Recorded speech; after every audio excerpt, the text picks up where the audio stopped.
Oh, let's see if this is going to work. It says I'm live. Am I live? Are we really live? Is it really happening?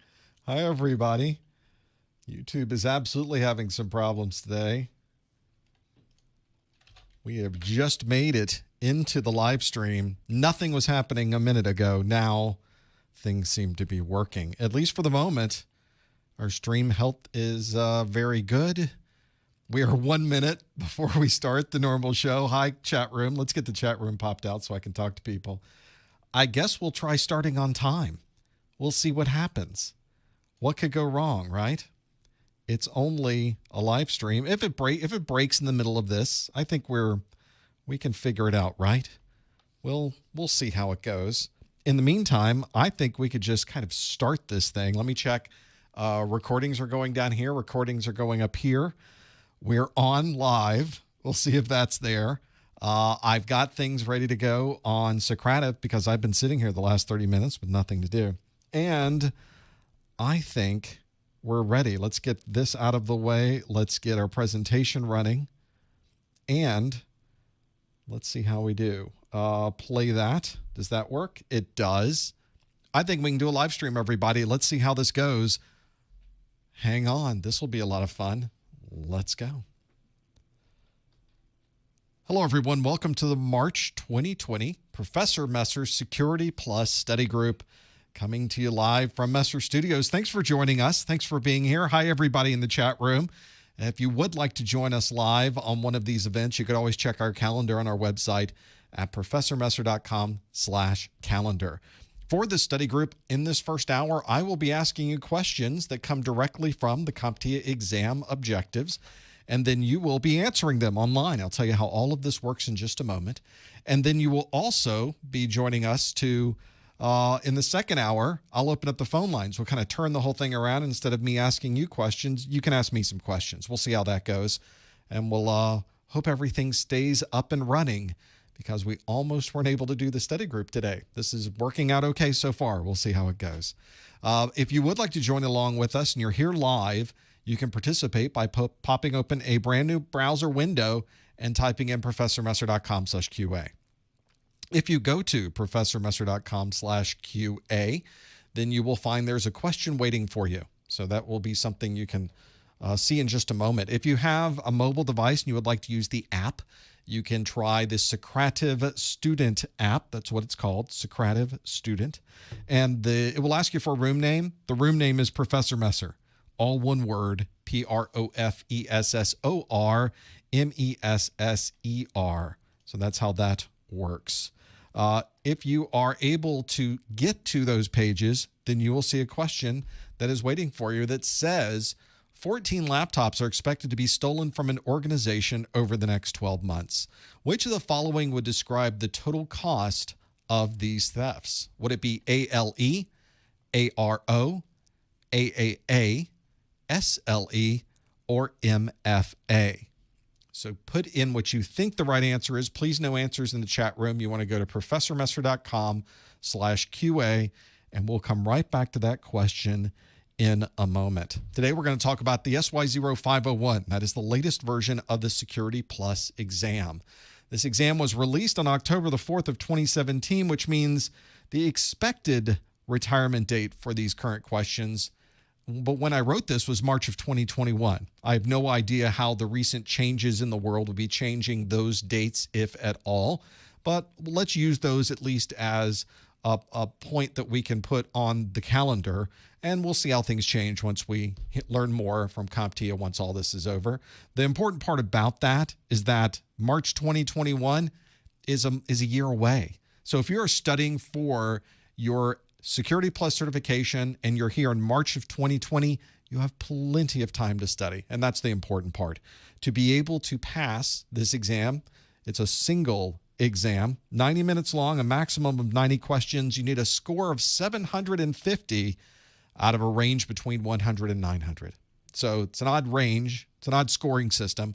We don't know the details of that exactly, but that is how it works. We have both multiple choice questions on the exam, similar to the one you just saw, and there are also performance-based questions on the exam. We'll talk more about performance-based questions in just a moment. Well, thank you for being here. You may not realize there is a weekly Security Plus question of the week that I post on the Twitter. You can find that at professormesser.com/Twitter. I also post that on Instagram these days, so you can go to professormesser.com/Instagram, and I put the question and answer into a carousel. So you get a question, then you can swipe left and see if you got it right, which I think is kind of fun. Nice thing to try. You can find that over at professormesser.com/Instagram. And if you're watching this and you'd like access to all of our training videos, you'll find them all on YouTube at professormesser.com/YouTube.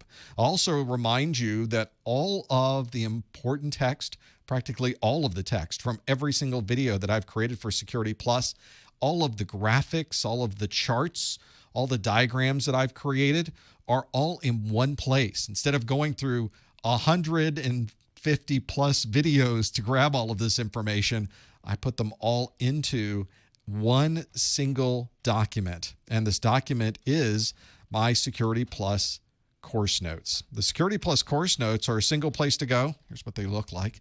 Single place you can go to find everything you would need for Security Plus. They are extensive.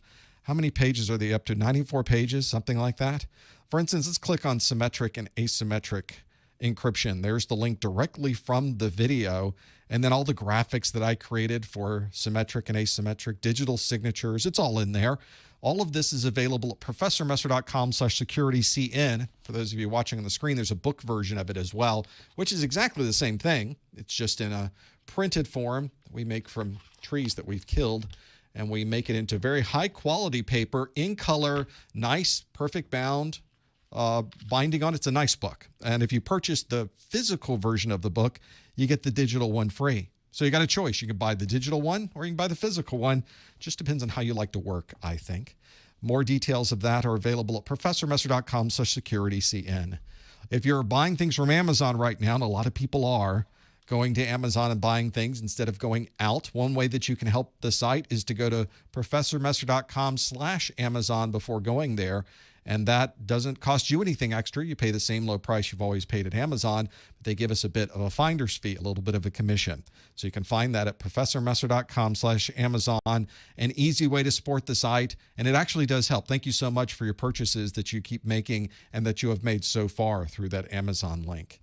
This study group is also available on my website in a video replay form, but you can also find it as an audio podcast form by going to professormesser.com/podcast. There are links there that you can provide to your podcast listening program, so it will download automatically to your mobile device, or you can play it from that page as well. If you just want to hear instead of watch what we're doing, why would you not want to look at this? I don't know, but many of you download the podcast anyway. I think maybe I know why. The other thing you should know about is that our live streams have timestamps associated with them. The timestamps are available. You'll see them on the timestamps on the YouTube video descriptions. So it's another place where timestamps are available. It takes about a day to get them there. My marketing manager, Lori, listens to this entire presentation and puts all of the individual times on there manually. Thank you, Lori. We wouldn't be able to have those timestamps without you. And you can go back well over a year and find those timestamps. So it's kind of nice. For those of you in the chat that are saying, what is it with YouTube and the chat isn't working the way we would expect and things are a little wonky? Yes, just before the live stream occurred, YouTube was having problems. So I would not be surprised that the chat is having a bit of an issue. You may want to try refreshing the page and see if that works for you. And of course, if you would like to watch this live on my site instead of on YouTube, it's at professormesser.com/live. I asked you a question earlier. We call this our rewind question because that question comes from our study group last month. Let's see how much you remember. And it asked that 14 laptops are expected to be stolen from an organization over the next 12 months. Which of the following would describe the total cost of those thefts? Would it be ALE, ARO, AAA, SLE, or MFA? And 62% of you say that it is ALE. 16% said it's ARO, which is almost tied with SLE. So at least everybody, I think, was in the same area because those terms are definitely terms that you think about for quantitative risk analysis, being able to apply a dollar figure to a particular type of risk. Those Dollar figures are calculated a number of different ways. One is through ARO, which is an annualized rate of occurrence. How often does this occur? Well, we happen to know in the question was the ARO, which was 14 laptops are expected to be stolen. That is our annualized rate of occurrence. The part that we want to know about is how much then does all of this cost us? If 14 of them are stolen throughout the year, we need to first calculate how much does one cost if one gets stolen. That is the single loss expectancy. And now you can multiply that. Now that we know that one of those is the SLE, it's really the SLE times 14, which is the one that we are needing to calculate, which is ultimately our annual loss expectancy, or the ALE. So the ALE is the right answer. If you answered that, and 63% of you did answer the ALE, that is the right answer. We did talk about the ARO and the SLE just a moment ago. MFA, multi-factor authentication, is multiple types of authentications that you would use, has nothing to do with risk analysis or quantitative risk analysis. And AAA is a type of technology used for authentication, accounting, authorization. Those functionalities are usually a AAA server, is what we refer to those. So it might be a Radius server, a TACAC server, an LDAP server. That's a AAA server. So it has nothing to do with quantitative analysis. So C and E we could throw out immediately, which means we had to choose between A, B, and D. And if you chose ALE, the loss expectation, the annual loss expectancy, ALE, then you are absolutely right. 63% of you weren't fooled. Maybe you were here last month and you remember the ALE. In either case, you got that one right. So I think now that we've found the questions, we know where they happen to be, we understand how to answer the questions now. Now let's start brand new questions for the month. And one of the things that I like to do on my very first brand new question of the month is to give you a performance-based question. The performance-based question is one that is not multiple choice. The last one we had, where you got to choose A, B, C, D, or E, is multiple choice. A performance-based question on the exam is a handful of questions you're going to get right at the beginning. Your whole exam is not going to be like this, but you will get, I say a handful. It could be fewer than 5. It could be a little more than 5, but it's somewhere around there. Those questions will be anything but multiple choice. So they could be a fill-in-the-blank question. It could be a matching question. It might be a drag and drop. They might have you put things in order from highest to lowest or fastest to slowest. We never know exactly what they're going to ask on the exam. But certainly, this will be a question that is not an A, B, C, D, or E kind of question. So I have for you effectively a fill-in-the-blank question for you. I think these are not bad fill-in-the-blank questions, but these are probably a little harder. As far as I know, I don't think they put fill-in-the-blank questions on Security Plus at this point. So this might be a little bit harder than what you would get on the exam, but I think it's a good test for what we need to know. The fill-in-the-blank question and our performance-based question of the month asks, provide the appropriate multi-factor authentication type for each of these descriptions. So you need to know the appropriate multi-factor authentication type for each of these descriptions. And you will be putting those answers into the link at professormesser.com/QA. So those will be the ones that you will put into that link. So I have these 5 different authentication types that we will go through. The first is plug a smart card into a laptop reader. So that's an authentication type. What authentication type is that? I need the very specific multi-factor authentication type if that's what you are doing. The second is pay for groceries with a check. A check is a piece of paper that you would write on to pay for things. For those of you wondering what that is, and some people pay for their groceries with a check. I'm usually right behind them in line when they're doing it. That's how I know this.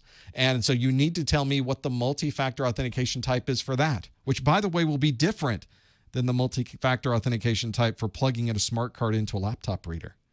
So see if you remember what some of these happen to be. The third is log in from an internal IP address. Well, that could be an authentication method. What type of authentication is being used there? The fourth is log into Gmail, assuming it's up and running, with a username and password. Log into Gmail with a username and password. What authentication type is that? And lastly, unlock the data center door with a handprint. What type of authentication factor is that? These are 5 different authentication factors. See if you can put them. Some of you are putting them into the list. So this is one where on the exam, maybe this would be a drag and drop. Maybe they would give you a list of them you would drag and drop, or a matching where you would do the matching one to have that there. Now, if you know the answers, go to professormesser.com/QA. Please don't put an answer in the chat room. Please don't put any comments or hints in the chat room. I guess a comment is okay, but a hint is not. There's a gray line there, isn't there? So make sure you don't give anything away in the chat room. And we'll figure out these details. You do need to know these different authentication types. They are absolutely on the exam. You may have seen these before in previous CompTIA exams, so this might not be something new for you. You might have already gone through this before. These might be pretty easy. But you'll notice I'm not asking you very specific things here. We're kind of taking real-world scenarios and blending them through what we're doing here. So let's see how you did. Not a lot of people typing these in, by the way. So I think a lot of people are waiting to see, what in the world are you talking about? This may be something brand new for everybody. We all might remember something, or at least have something we can go through and have for our exam. We can put this in our back pocket.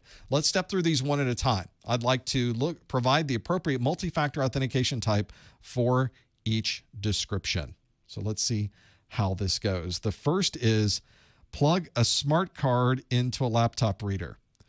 And if you want to see the type of authentication type, you're taking a smart card and you're plugging into the laptop that's right next to you, then if you see that, it's going to be something you have. That smart card is something that you really have.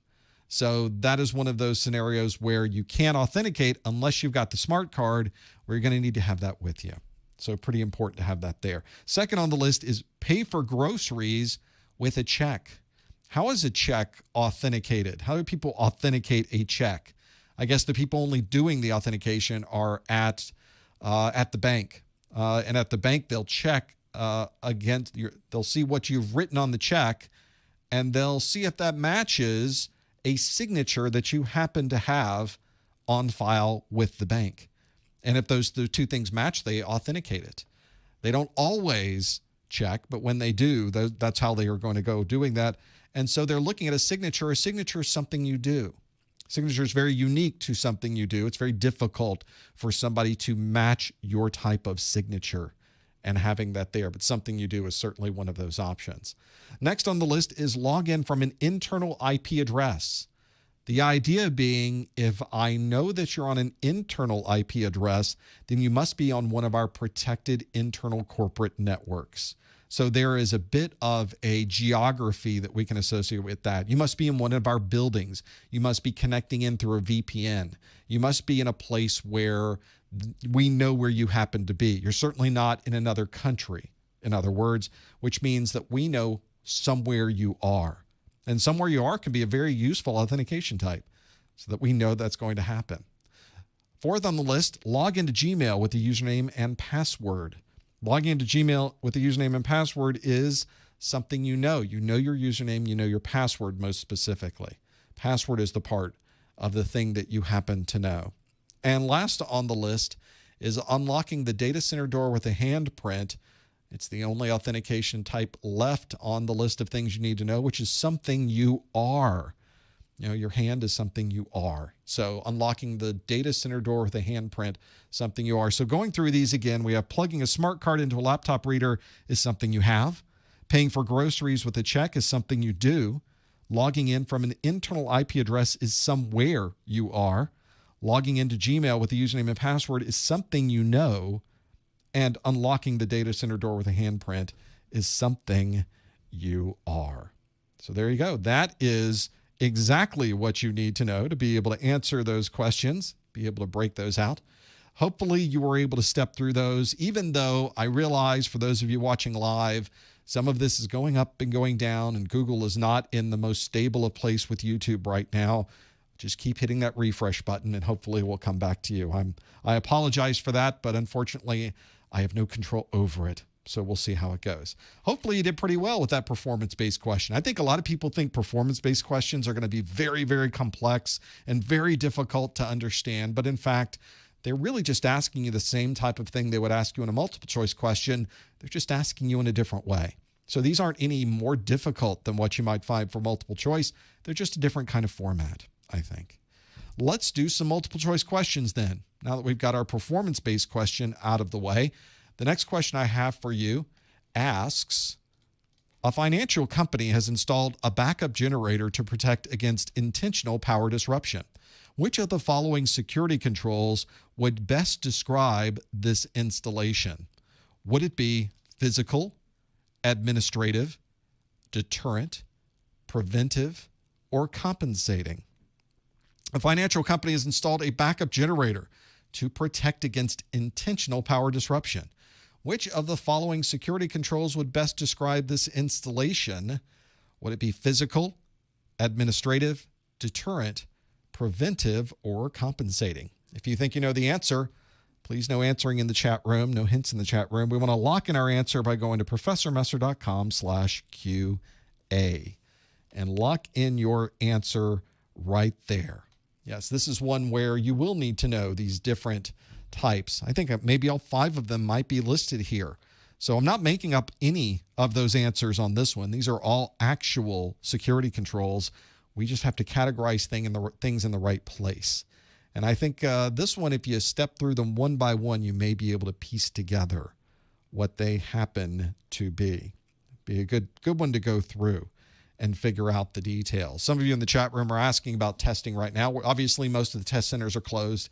It's unlikely to know with any certainty when they might be opening those up. CompTIA did announce home testing being available at least 30 days from now, so certainly not within the next month. But we'll have to see what that is. And in the end, it may not even be the right solution for you. So we'll talk about that in the after show as well. Let's step through this question and see how you did. A financial company has installed a backup generator to protect against intentional power disruption. Which of the following security controls would best describe this installation? 55% of you say preventive. 25% said compensating. 15% said physical. 3% said deterrent. And 1% said administrative. Well, we're talking specifically here about a security control. So this is something, if it was a security control that was categorized as a detective security control, means it detects what's happening. Well, a UPS isn't really detecting anything that's happening. That's really after the fact. Once you lose power, it's kind of hard to detect the loss of power. You know when you lose power. But detective security controls might be things like a door or motion detector, or it might be an IDS or an IPS where it detects something that happens. A compensating control is more of the thing we were looking for. It's not preventing the power from going out. It's not identifying or giving you an alert that the power is about to go out. That's not the purpose of a UPS, and very often there's no way to even know if the power is about to go out. But something like a backup power system compensates for problems that have occurred. A compensating security control, such as a backup. Backup is a compensating security control. We lost a hard drive array. Well, if we lost more than a drive, we're probably going to have to replace those bad drives and restore from a backup. That is the way we compensate for that type of issue. So a backup power system is also a compensating security control. Have those there. Hopefully that is one you're familiar with. When we go through these, compensating was the right answer, 26. Preventive would not be the right kind of control because a UPS doesn't prevent anything from happening. All it does is once it has occurred, what can you do? If somebody goes to the side of your building and pulls the power, turns it off, or in some way forces the power to go off, you can't really prevent that with a UPS, but you can compensate for that with a UPS. So that might be helpful to have those there. I think that might be a good one to go through as well. If you're someone who is trying to understand the different security controls, those were only 2 that I put on that particular slide, but there are other security controls you should know as well. So make sure you're familiar with all of those different security controls and where things might fit. In fact, some type of security controls may have different components that show up in other places. So it's not always a one-to-one. You can look through the different security controls and figure out the details. So if you did answer compensating, answer E, 26% of you chose a compensating security control. That is the right kind of security control. So thank you for answering that. That would be one that can help you if you get on the exam and they ask you one of those security control exam questions. Let's get another performance-based question to be able to have that there. I think this would be a good one to break through. Let's see if you're familiar with this topic that asks, a security administrator would like to increase the confidentiality of files stored on a local NAS. Which of these would be the best way to provide this function? A security administrator would like to increase the confidentiality of files stored on a local NAS. Which of these would be the best way to provide this function? Would it be RIPE-MD? Would it be AES? Would it be bcrypt? Would it be SHA-2? Or would it be HMAC? 5 real things. I didn't make up those abbreviations. Those are 5 real acronyms of real things. See if you happen to know what they are. RIPE-MD, AES, bcrypt, SHA-2, and HMAC.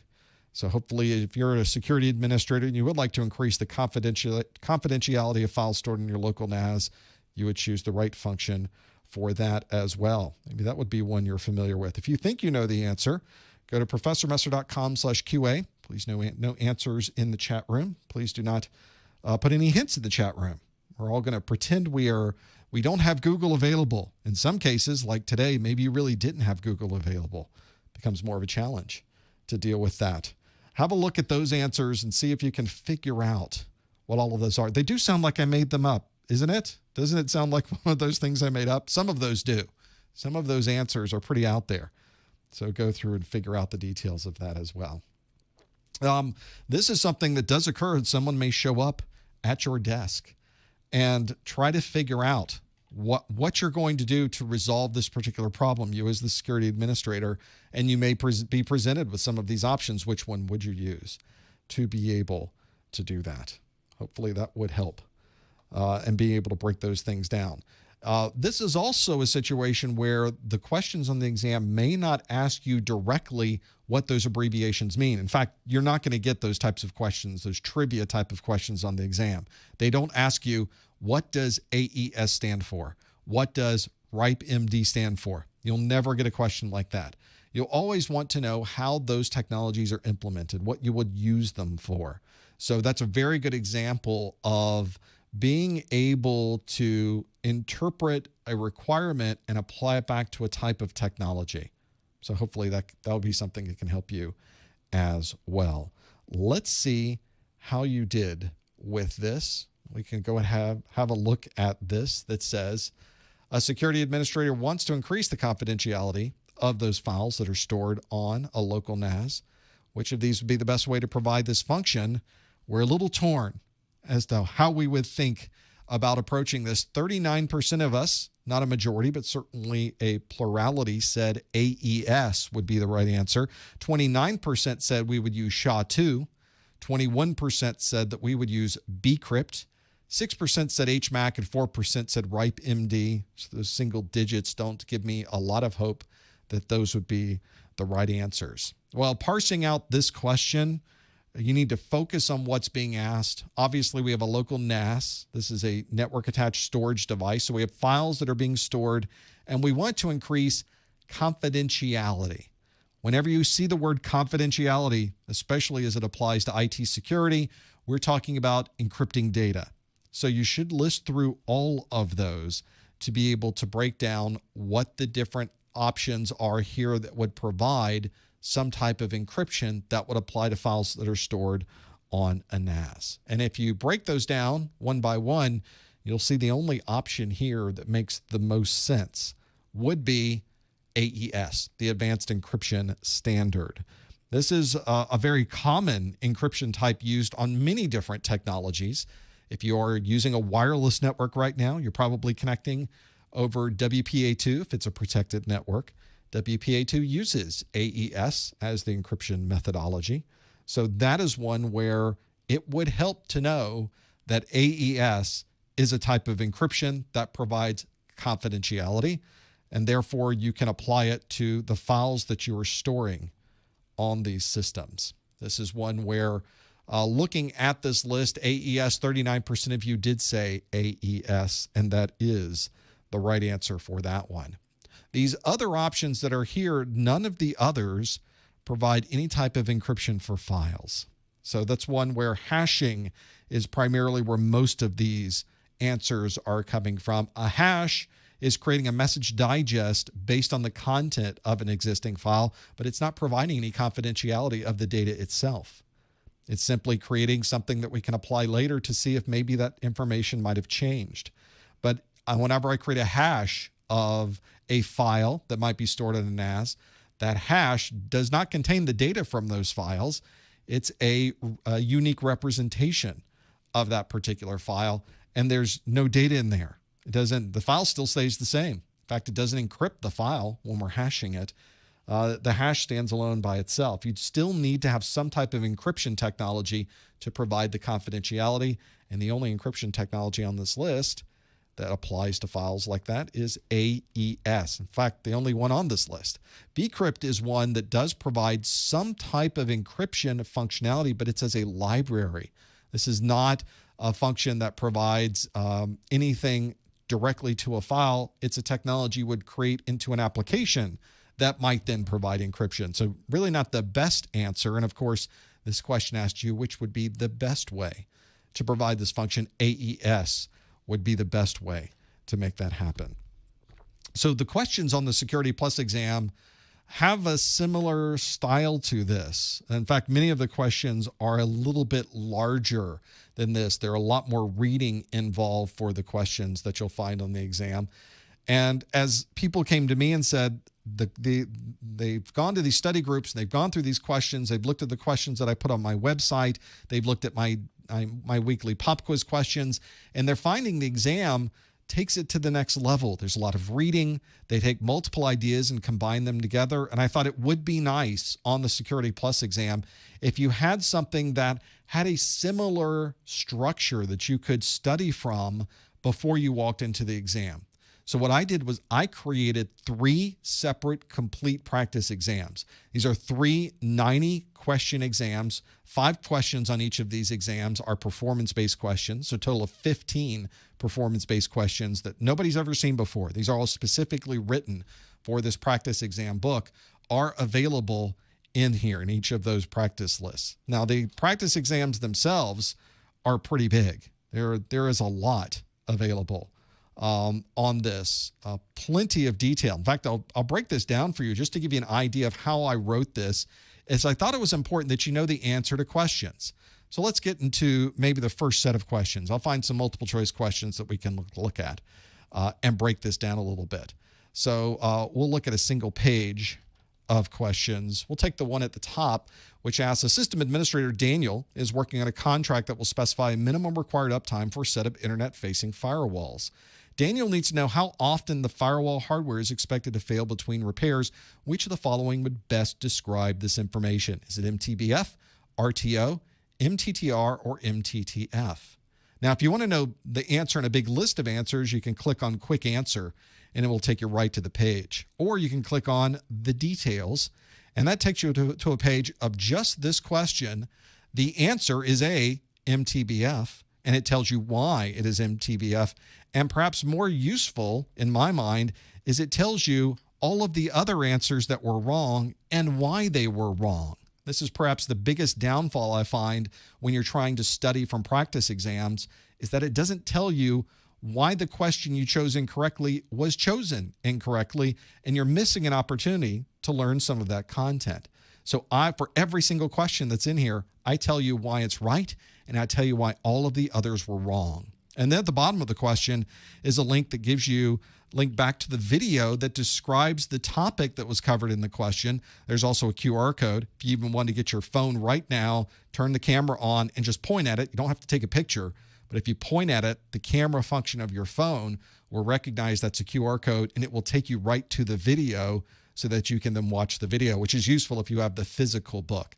If you don't have the physical book, you can simply click on the link, and it will take you to a browser page and take you right to the website and bring up the page and be able to show you this was the video associated with that. It was business impact analysis. And you can watch the video from my site, read the entire transcript, watch the closed captioning that's there, all in that practice exam. There's a lot for a single question, isn't it?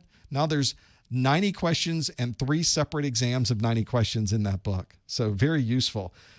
You can click within the PDF for the practice exam. People on the link on the chat are saying we can't click on anything to be able to do that. The clicking and the availability to click on these things is after each single question, you're able to click off to the right to the quick answer or the details, and it takes you right there to be able to do that, which is really nice to be able to have that functionality. And then you can hop back and forth in your browser to go to the next question and just keep going down all of those. We spent a lot of time putting this together. It does have a similar feel to the actual questions on the exam. It does not repeat the actual questions on the exam, obviously, to have that there, but you need to be able to do that. Go to professormesser.com/securitype to be able to do that. This is something useful. Maybe people were trying to click on the YouTube video and not finding it not working. If you have the PDF and it's in front of you, it works like a champ. You just saw it work like a champ. Nice having those links there. It takes a long time, by the way, to put all those links in a single book, but they're there and they work great. And it's a fast way to move through the exam. So you can take all the questions at once. You can take them one at a time. Whatever works for you, whatever the method that you like to use would be able to have that happen. And if you have questions about that, you can, of course, contact me. If you want to know more about the book, you have a specific question about the book, there's a contact us link at the top or bottom of the Professor Messer website. Let's do some more questions. I have one that asks, the users noticed applications launching and the mouse moving when they are not using their computer. Which of the following would best describe this rather obvious attack? Is it a worm? Is it DOS? Is it ransomware? Is it rat? Is it keylogger? So a user has noticed applications launching and the mouse moving when they're not using their computer. Which of the following would best describe this attack? Is it worm, DOS, ransomware, rat, or keylogger? If you think you know the answer, lock in your answer at professormesser.com/QA, and you'll be able to lock in what you think the answer might be. A lot of people locking in their answer right now. We really think we know this one. I'm not peeking. We're going to all look at it together. From the chat room, do I have practice tests like that for A+? Very shortly, I just finished editing my 220-1001 practice exam book, which is effectively exactly the same format you just saw, exactly the same number of questions, exactly the same layout, except questions have been specifically written in the same style and vein as the 220-1001. And if you are someone working on 220-1002, I will be working on that book next. So you're doing that. And I'd love to do Network Plus next too. So we haven't done Network Plus either, but those would be pretty good. Yeah, I didn't put as the answer a ghost, not a ghost in this particular case. There's much more very specific and obvious reasons for that happening on your machine than a ghost. Yeah, no hints. No hints in the chat room. Saying that it's a ghost is a hint to have that there. That A+ book, by the way, the 220-1001 Core 1 book, I'm hoping to have available this weekend. So it's be rolled out this weekend. You'll see it very quickly up here on the website. Have that there. Let's see how we did. Since so many of you answered this one in a rapid fire form, 231 people have already answered it. So let's see how you did with this one. A user has noticed applications launching and the mouse moving when they're not using their computer. Which of the following would best describe this attack? Is it a worm? Is it DOS? Is it ransomware? Is it rat? Is it keylogger? Or is it a ghost? How did we do? 70% of you say that your computer is going round and round. It is a rat, an R-A-T. A rat stands for a remote access Trojan.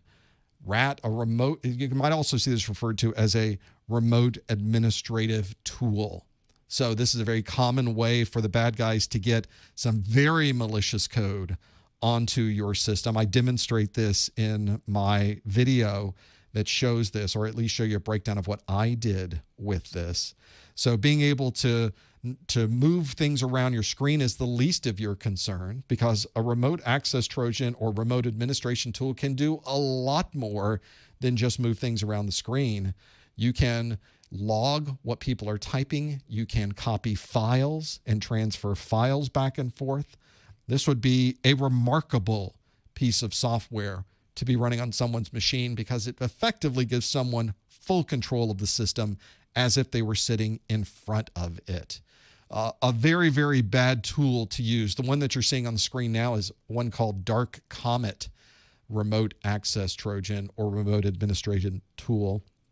A lot of things that you can do there. This was run on my machine. I ran this actually in a VM, so I could delete everything after the fact, but I was running it on my computer, and I was looking at all of the different functions that I could do to be able to do this. I could look at system info. I could run a remote MS config. I could do remote scripting, copy files over. I could look at passwords. I could look at other data, all from this single utility called Dark Comet. There's others. There's many, many others. This is just one of many types of remote administrative tools that people could use to have that there. So it would not be a ghost. It would be a remote administration tool. 70% of you did choose RAT, which was the right answer. Now, what about these others? Why is it not, for instance, a keylogger? 12% said a keylogger. And generally, a keylogger is simply, as the name implies, logging keystrokes and logging what you're clicking on, but not controlling your system, not launching an application. It waits for you to launch the application, and then you type things in. So that is one where keylogger will not generally do the things that we're doing here with the mouse moving and apps launching. A worm, 10% of you said worm. A worm is a type of malware that is able to move from system to system without any human intervention. But the worm itself does not apply what the worm does. In fact, a worm could move from system to system with no user intervention and do nothing. It could be very, very simple in the way that a worm operates. But most of the time, the worm is doing something. Maybe it's deleting files. Maybe you don't even know it's there. But a worm would not necessarily be a product that would open applications and move the mouse around the screen. So that not the best option there of the ones that are available. The last two that are tied for last, a denial of service would mean that you would not have any access to the machine or you would not have any access to the network. That does not describe what's happening here. And ransomware is one where you'd be getting a message on the screen that says all of your files have been encrypted, or maybe not. Maybe it's going to tell you that they're encrypted. And the only way for you to gain access to this machine, again, is to pay a ransom. This was not the case either. All we knew was that apps were starting up and the mouse was moving around the screen and we caught it. So the remote administration tool is the right and best answer given all of the ones that are here. So if you are one of those 71% that chose D, RAT, you were absolutely correct. And I'll look forward to your calls and letters. Let's see if we can give you another question. We do have time for some others. A lot of questions that people would send me and say, I need more help and more study with questions about log files. So I thought I would come out with log files here that would give you some questions for these. So I created a log file question. And this question, in fact, this is a brand new one. All of these questions are brand new, but log questions are a good one to go through. This question asks, which of the following describes this IPS log entry? Which of the following describes this IPS log entry? And unfortunately, those of you listening in on the podcast can't see all of the different things that are in this IPS log entry, but there's obviously a lot there to look at. You can see this on the screen, and if you're someone who's listening on the podcast, you may want to pop over to the Professor Messer website and look at the video replay for this one so you can get an example of what a raw IPS log entry would look like. I think on most IPS that have graphical front ends or browser-based front ends, it's not quite this raw, although you do get the option to export log files and have them look like this. So I do have some options for you, and you have to look through each one of these to be able to answer which of the following describes this IPS log entry. Is it A, the infected device is communicating to a botnet? Is it B, inbound traffic is from 54.83.43.69? Is it C, this is denial of service traffic? Is it D, this is man-in-the-middle communication? Or is it E, web client traffic is communicating to server 54.83.43.69? So quite a few different things to look at on this list. Hopefully you can break down what the answer happens to be. and see if you can figure out which 5 of those would apply. Is it an infected device communicating to a botnet? Is it inbound traffic from 54.83.43.69? Is it denial of service traffic? Is it a man-in-the-middle communication? Is it web client traffic to server 54.83.43.69? Lock in your answer. See if you happen to know what it is. You can answer this at professormesser.com/QA. Go there and you can lock in and tell me what you think the answer happens to be. Should be able to break this one out. IPS, you'll need to know what an IPS is. That might help you as you go through this list of things. And then you'll need to understand what are some of the things that an IPS is going to tell you. And this log file is taken from an IPS that is out and available on the internet. This is one where there are a lot of sample products on the internet that people who make these products would like to make available to you. And so there are demonstration systems available on the internet. If you ever wanted to try looking around an IPS or looking around a firewall or looking through firewall logs, there are plenty of demo system firewalls out on the internet. Google will help you find all of them and be able to break some of these down. So this is a good one to go through to figure out what this one happens to be. So as we look at this log entry, before we look and see what your answers are, we would like to break this down. And you can see that some of these are very obvious. We have date. We have what appears to be the sequence number, probably not helpful for us humans. This is an IPS, is an alert. There's a session ID number. There's a source IP, a destination IP, a source port, and a destination port. So that is your important IP and TCP or UDP protocol information to pull from. You've got the severity of this particular log entry, which says it's critical. Uses protocol number 6 using a service called HTTP. I think we're familiar with what that is. The source interface is the LAN. The destination interface is the WAN, which means that this is outgoing. And the alarm or the alert that is talking on this says this is a backdoor utility called the Zeus botnet. So from all of that information, we can piece together where traffic is coming from, where traffic is coming to, what interface it's going into on the IPS, what interface it's leaving on the IPS, and we can get a breakdown of what this is. And the last entry there kind of gives us a little more details of what this might be. If we look to see how we did, we can see that it is a botnet that is from a source internal address on our LAN talking out to a separate address on the WAN. It is outgoing traffic that is talking effectively to the botnet, maybe a command and control or maybe an IRC type functionality that's used for command and control for that botnet. So the folks that answered, 68% of you answered A, an infected device is communicating to a botnet. That is the right answer. That's exactly what is happening in this particular scenario. 15% of you said this is web client traffic. It's talking to 54.83.43.69, which would be correct if you're reading through it and you see the IP address. It is communicating to 54.83.43.69. It is using a destination port of port 80. It is using the HTTP service. And I'd be with you right until we got to the last line of the log, which says, by the way, my IPS signatures have detected within this communication that this is a backdoor communication using the Zeus botnet.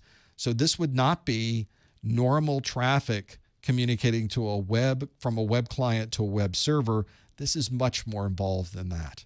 In fact, I think the botnet folks would like you to think that it is. They're using a very standard protocol, HTTP. They're using it over the standard ports, port 80. In fact, that's very common with botnets. They want to be able to go through existing firewalls using existing protocols that people are comfortable with.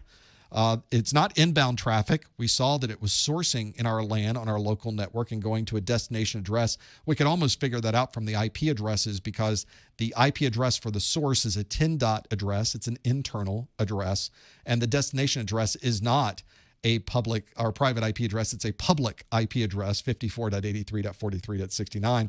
So this would not be inbound traffic. It's traffic going outbound. We also don't know that it's denial of service traffic. We also don't know if it's man-in-the-middle communication. We don't know anything. And we don't know really what happened with this. We don't believe this particular information was blocked because the level set on this particular log was alert level. If I would imagine maybe on this IPS alert level would also block something. It could be the case, or it may not. We don't know whether this traffic was blocked or not. We also aren't able to tell what type of other traffic is in there. It's not denial of service. We know that because it's part of this botnet. It's already been identified by that from the signature. And it's not man-in-the-middle communication. It's often very difficult to even know that man-in-the-middle communication is even occurring. And there's nothing in our log that will point to that either. So this is one that really does help. Really does describe this log entry. Is that first one, 69, 70% of you, absolutely right. Infected device communicating to a botnet. All really doing well with breaking out what those things happen to be. So those of you that have asked me before, can we get more log entry things? I mentioned earlier that I pulled that log and modified it a little bit so it would be unique to what we're doing. But I pulled that is an actual log. Yes, so people in the chat room are even saying, wait, that's it? That's how hard it is? That's how difficult it is. Log files are not complex things. They really do break down for you exactly what's going on the network. IPS logs, firewall logs, security device logs have that type of style to them. And as I mentioned, the one we were looking at was kind of the text breakdown. If you were to export that log from the IPS or look at it in a raw format, that's what it looks like. In fact, usually it's all in one line. I broke them out into separate lines so that we would be able to see it a little bit better. But this, for example, is a log from a UTM, which has similar information. Most devices these days, most firewalls, most UTMs are going to have both firewall logs and threat logs, IPS logs, URL filtering logs. We don't have individual devices anymore. Nobody's purchasing and implementing an IPS device onto their network these days. That's something people did 10 years ago. Now, almost all of that functionality has been really encapsulated within our existing firewalls. So you'll usually find many functions like IPS, functions like URL filtering, functions like threat prevention or antivirus identification are built into the firewall that we are using. So that is what you would commonly see. On your exam, you would usually get something like what's listed here in its raw format. You're not going to get a nice fancy firewall screen like this that's going to break it down for you. But notice it's the same content. It's the time. It's what priority was. A message that tells you what's in there, tells you what the source address was, the destination address, the protocol that was in use. Same information. Same thing there to have those there. So be familiar with those logs. Look around the internet for some available I found a really good one the other day. If you want to get an example of one, I hate to pick out certain manufacturers because I don't want you to pummel their site. But if you search for things like the Untangle firewall, that's a really good example of one to be able to see that. But there are many others too. I've connected to firewalls that are well-known big-name firewalls. Practically every firewall manufacturer has demonstration systems out there. It'll take you 5 minutes to find one, and you could spend hours going through these enterprise-type firewalls, really breaking down what's there. It's a great way to do it, to be able to figure that out. Since we're looking at this screen with the UTM logs on it, this would be a good time to tell you that if you'd like to earn a continuing education unit credit email from me that certifies you must have been watching this for an hour, then you can visit my website. You follow these instructions. You must follow these instructions to earn the CEU. You go to the top or the bottom of the Professor Messer website. There is a Contact Us link at the top or the bottom. Click that link. It will open up a page with a form on it. Put your name, put your email address, which is important because I will be emailing this back to you. If you put something that's not correct, you'll notice you won't get a response. So that's an important part of being able to send this back to you. I think it asks you a couple times just to make sure your email is right. It has a subject line, and if you would be nice enough to say that this is the March 2020 Security Plus Study Group, that would help me a lot. And then on a single line in the body of the message, put the words UTM logs. I think that can help us. It's right there on the screen. UTM logs.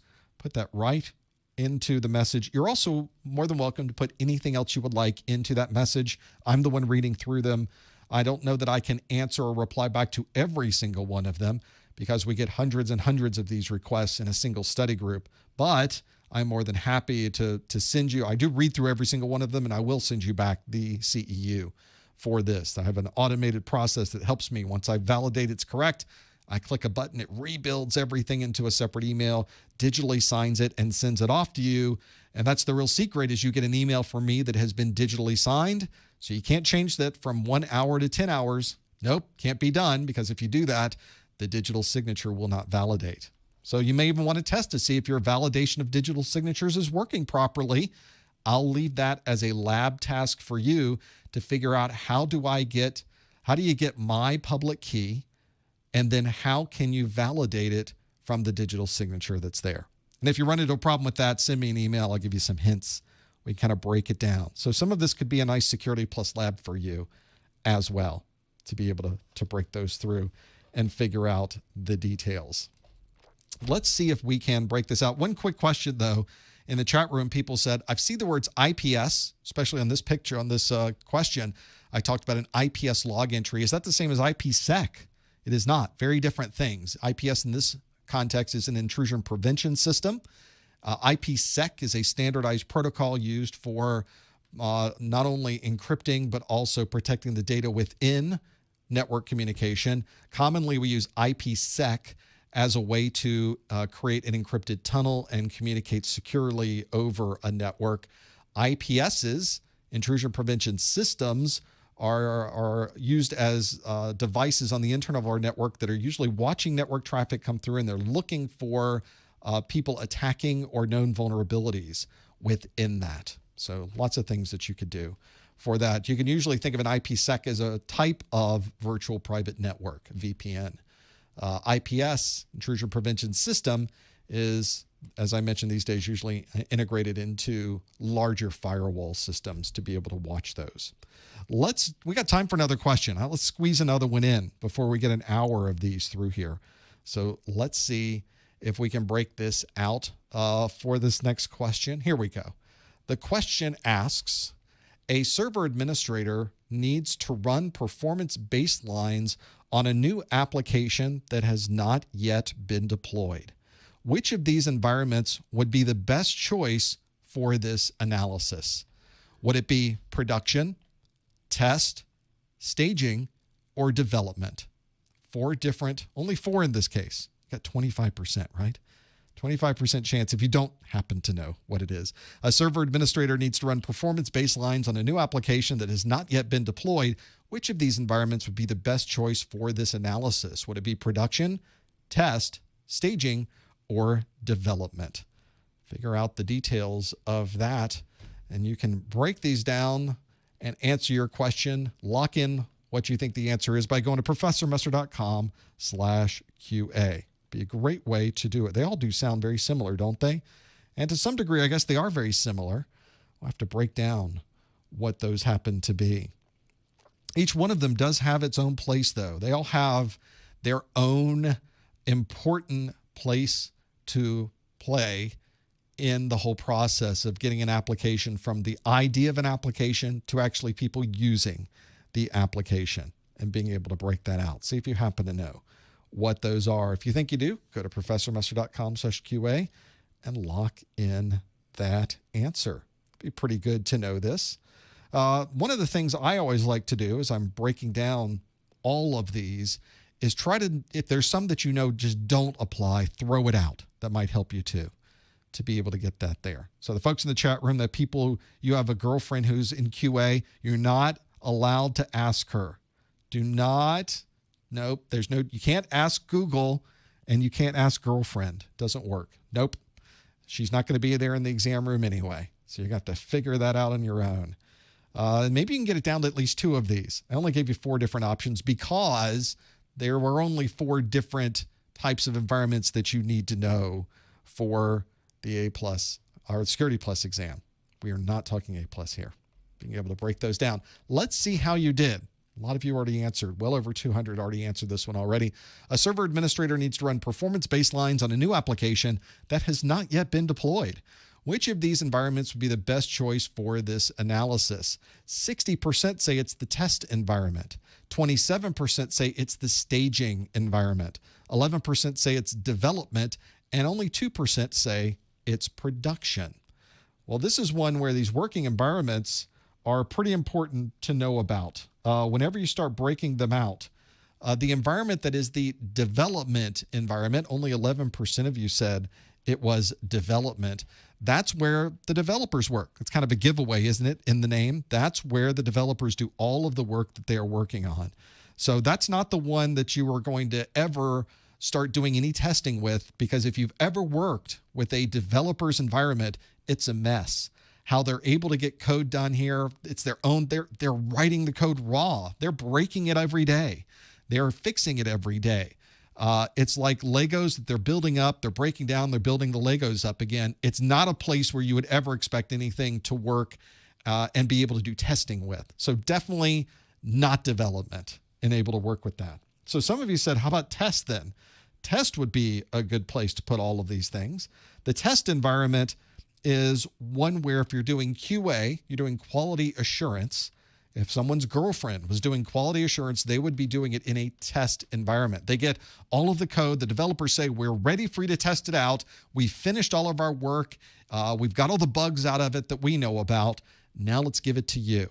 And QA has their own system set up. QA deploys it onto their systems. QA then provides a testing of, is it working?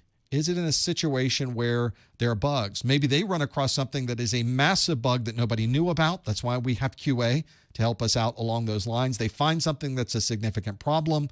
Then they go back to the development team and say, well, this one didn't pass our QA tests. Fix these bugs in it, and we can start maybe getting further down the line. And further down the line is where we wanted to be. In this question, we want to run performance baselines. Well, the QA environment was not built for performance. It's built for testing.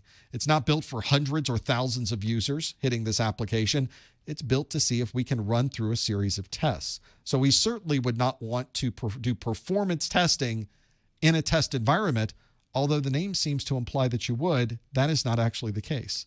Where we would probably want to do some type of testing is in the environment just before we go into production. That environment is called staging. Staging is the environment that you would want to go to. Staging is the environment where it's practically a mirror of what you would work with. It looks like production. It feels like production. It has the same power of systems, same number of servers, same type of servers. We might even take actual production data and be able to move it into a staging environment and be able to work with it as if it was real. So staging is not everybody has the luxury of staging, by the way, but anybody who is doing any type of application rollouts, staging is so useful. Once you put it in staging, you've run it with real data, you've maybe done some additional testing and see if it can really handle the performance you would expect. Then you can turn it over to the users. Then you can put it into production and have it there where the application is live. You can roll it out to the user community. You can really get people using it normally. And now you know it's going to work because you've already gone through QA. You know it can really scale properly because you've tested it in staging in an environment that is really built to mirror what users would be doing with it. That is the right answer. Staging is where we want to be. 28% of you chose staging. Unfortunately, that was not the majority. 58% said test. Test would be just a little bit too early. We'd get a horrible performance baseline out of the QA environment to be able to work through that. Staging is where we want to be. Staging is probably where you would set up your containers, where everything would be brought up to speed and set up all the different options and features of your application into their separate containers. That's where that would happen. It'd be very similar to the actual production environment and being able to have those there. If you're ever doing any performance baselines, it's almost always going to be in staging. You don't want to do performance baselines in production. You could break everything, and you don't want to do it in test or in development because those environments were never built out to be production ready. So staging is the right answer for those. Well, can you believe we've gone through an hour of Security plus Q&A? At least the hour where I ask you the questions. we're able to get quite a bit done with this. But don't worry, we've got more of these questions coming next month. I like to do one of these every month. I've changed the dates just a little bit today. All of these dates have changed. Almost all these dates have changed. So if you have locked in what happens next month and you thought we were doing this at a different date, you'll notice that it has changed. So our next Security Plus study group right now, I'm planning to be on April the 15th. This date could change. These things do tend to move around sometimes. So the best place you can go to know when the next live event is going to be is to go to professormesser.com/calendar. So next week we have A Plus on Wednesday and Friday on the 1st and 3rd. Then we've got Network Plus on the 8th and Security Plus on the 15th. And that's the part where I'll give you other things. We'll come back and I'll ask you more questions again. Well, we're not done. I want to turn this thing around and you're going to be able to ask me questions. This is one where I don't prepare anything for the after show. I just open up the phone lines, I check the chat room, we talk back and forth, and I'm able to answer any questions you might have, whether it's about Security Plus or anything. Well, almost anything. You know what I'm saying. Don't forget about our Security Plus questions every week. You can find them on the Twitter at professormesser.com/Twitter or Instagram at professormesser.com/Instagram. There's also all of my Security Plus videos. If you didn't even realize it, every minute of every training video I create is out on YouTube, and they are there for in perpetuity. I don't ever delete them. So everything is there for the SY0-501 Security Plus exam at professormesser.com/YouTube. You can also find our course notes and our exams, which might help you if you're planning to take your Security Plus. You can find them at the links professormesser.com/securitycn for the course notes or Security PE for the practice exams. See how that works? And don't forget about our Amazon link. That always does help bring in a little bit of extra revenue, keep the lights on here at Messer Studios. Thanks for joining us. We have plenty of questions for you coming up. Well, you'll be asking me the questions in the after show. Stick around for that. Otherwise, we will see you on the next Security Plus study group. Now let me see if I can get things running on this side. Let me click some buttons. There we go. I have to call into my own show. Our call-in system is in the cloud. Hopefully it is working nicer than Google was, YouTube was just prior to this. Nothing like 10 minutes before going live and noticing that all of YouTube is down on its administrative side. You could get to some videos, I noticed, but you could not authenticate. You couldn't get to the things you wanted. Let's log in, and then I'll take some questions from you. I have to host a show on my side and start it up. Then I have to type some things in on my side. I have to use my Skype to be able to get in. So I'm using the same method you are to calling in to the study group. One moment, please, while I type in a few things. Thank you. And I will push the correct buttons on my side. And, uh-oh, it sure was. Okay, if I push it correctly without any key bounce, enter your 6. And I put in my PIN number, and the nice lady says, uh-oh. Yeah, I pushed that wrong, didn't I? The nice lady says, that was an invalid PIN for Professor Messer. Right. Please re-enter your 6. Well, let's try it again. I'm going to push them very delicately now, and I will... Welcome. See, now everything's working properly. Thank you, nice lady. If you would like to call in anywhere in the continental United States, use the phone number toll-free 855-785-RJ45. That will get you directly to our call-in lines where you can sit on hold for me, and I'll be with you in just a moment. Also, if you are anywhere else in the country, you didn't want to type the RJ45, the number is 855-785-7545. If you're outside of the continental United States, you can still call in for free by using Skype, because Skype will not charge you Skype minutes for these toll-free numbers. You put a +1 at the beginning, +1 855-785-7545, and you can call in as well to have those things there. There are so many things up in the air right now. I noticed a lot of you in the chat room were asking about when the centers are going to be coming up and running. When can we visit a testing center and take an exam again? We don't know. The CompTIA is extending their certifications a bit and the things that you can do with if you have a voucher, they're extending the usability of the voucher. Will CompTIA or other places be doing this? We'll have to wait and see. Cisco says they're extending their certification by 6 months. I don't know what that means by extending a certification. Will CompTIA be doing the same? Who knows? I am not a CompTIA partner. I'm not affiliated with CompTIA, so I have no idea. CompTIA would be the one that you would ask for to have those things there. So that is one where a bit of a challenge to know exactly how things are going, but just relax. We will get through this. We'll straighten out all the schedules. Everybody is on hold. Everybody is in this holding pattern right now. We're all in the same boat, so don't worry with this. Now, one thing that CompTIA did announce, just so you are aware of this, is what they were calling home testing. And a lot of people immediately jumped up and said, yay, there's going to be home testing.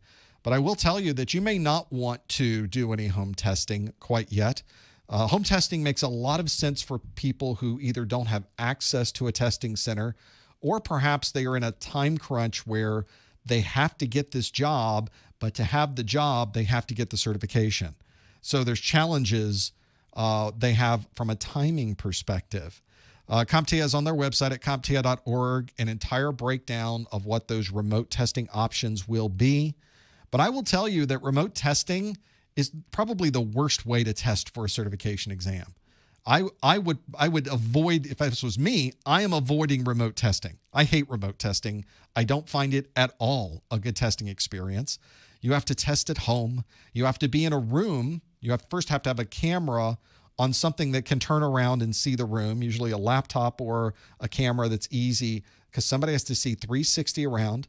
It's somebody watching you. There's a person who is proctoring this. And it's difficult to scale because this is a person who is doing this. Traditionally, this is a person that has been outsourced to another country. And in other countries, they're not able to have technology at home like we have technology at home. So there are some logistical challenges with scaling this up.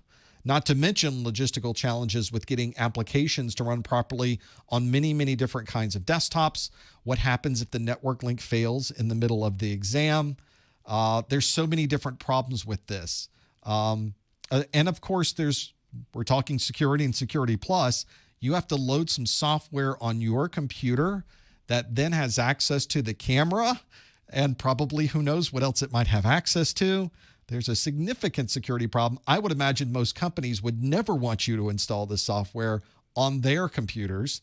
So again, there's a little bit of extra problematic, nervous, chaotic type situations that can occur because of this. It's not something you can simply flip a switch and now we're doing remote testing. For me, I prefer testing in a testing center. I walk in, I give the lady my information, I give the gentleman my stuff to put into lock it up. I walk into the back room, they start it up, and I take my exam. I don't have to worry about any of those other things. And I suspect, even though CompTIA will be rolling this out in the next month, I think there's going to be some challenges being able to scale it up for the number of people that are still waiting to take their exams. So this is going to be difficult, I think, for a lot of people just to get a slot to be able to take the exam. It may be, but by the time we have finally gotten to a point where people can take this remotely, it may be the case where we don't have to do it anymore. So we just don't know. We'll have to see how that turns out, but it's not a panacea. It's not the perfect answer to this problem. It is an answer that can certainly help some people that are in certain situations, but it's not a global answer for anyone who needs to take their certification exam. Use the method that's going to work best for you.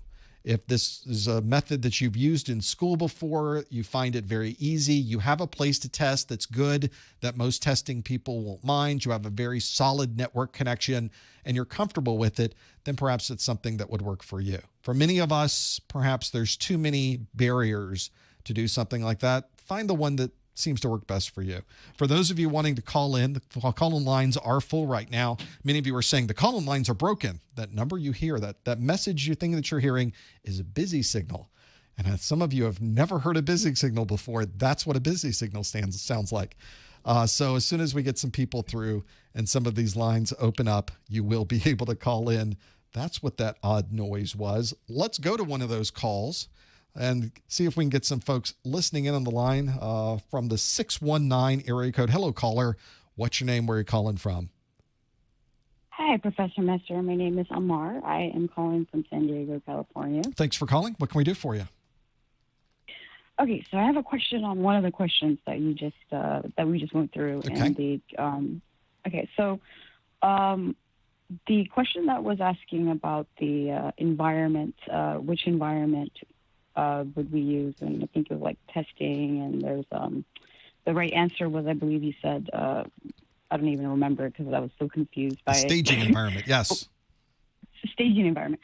Okay, so I automatically, when I read that question, I was like, environment, okay, virtual. I would not want to do it in a regular environment. So I just need some help on getting my brain to not go to tangents of getting confused, because as soon as I see the word environment, I'm thinking, okay, well, who would in their right mind, for instance, test anything in a regular personal, like computer environment per se?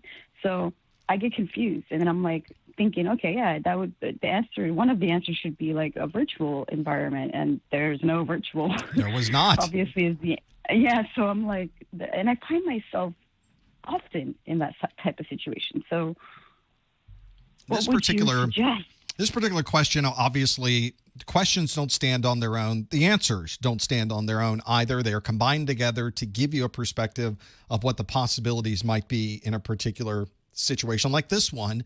Your only options for this one, and the folks that are listening in or watching can see that for the question, which was a server administrator needs to run performance baselines on a new application that has not yet been deployed, already in your mind, you should start going back to section 3.4 of the SY0-501 exam objectives, which talks specifically about deploying applications securely. And what helps you get into that mode are the available answers. The answers are production, test, staging, and deployment. Well, knowing what those four things are and that they're interrelated, because those are not just names I pulled out of a hat. They're not names from different parts of the CompTIA exam objectives. They come directly from that little section of secure deployments on the exam objectives. So you know immediately looking at the answers, okay, we're talking about deploying a secure app. Those things should automatically, in your mind, switch on and off for you. And I think a lot of this goes back to understanding what the exam is expecting of you. A lot of people don't realize that the exam has a set of exam objectives. The exam objectives are available from the CompTIA website. You can also get to them by going to professormesser.com/objectives. And for those of you that haven't seen these before, I'm going to put these up on the screen. I talk about these all the time. I almost never show people what they look like. The exam objectives are a comprehensive list of everything you could possibly need to know for your exam. So if you're ever wondering, am I studying the right thing? Am I ready for the exam? This makes a great checklist. This is a very big document. Let's put it up to 2 pages here. Mine is color-coded because I code based on when I'm building out my videos. But let's look at the very first section. Domain 1.0 is threats, attacks, and vulnerabilities. There's section 1.1, 1.2, 1.3, 4, 5, really 6 different sections. They mislabeled it in the very first version of this that I have up. There's 6 different sections.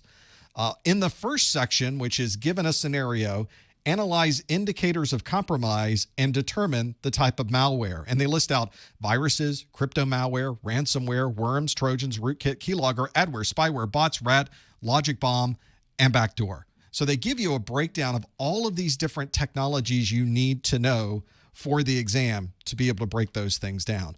In section 3.4, which is where this question came from, it asks to explain the importance of secure staging deployment concepts and the environments that it refers to. It says environment, and then it lists off development, test, staging, and production. So that's where those 4 environments came from.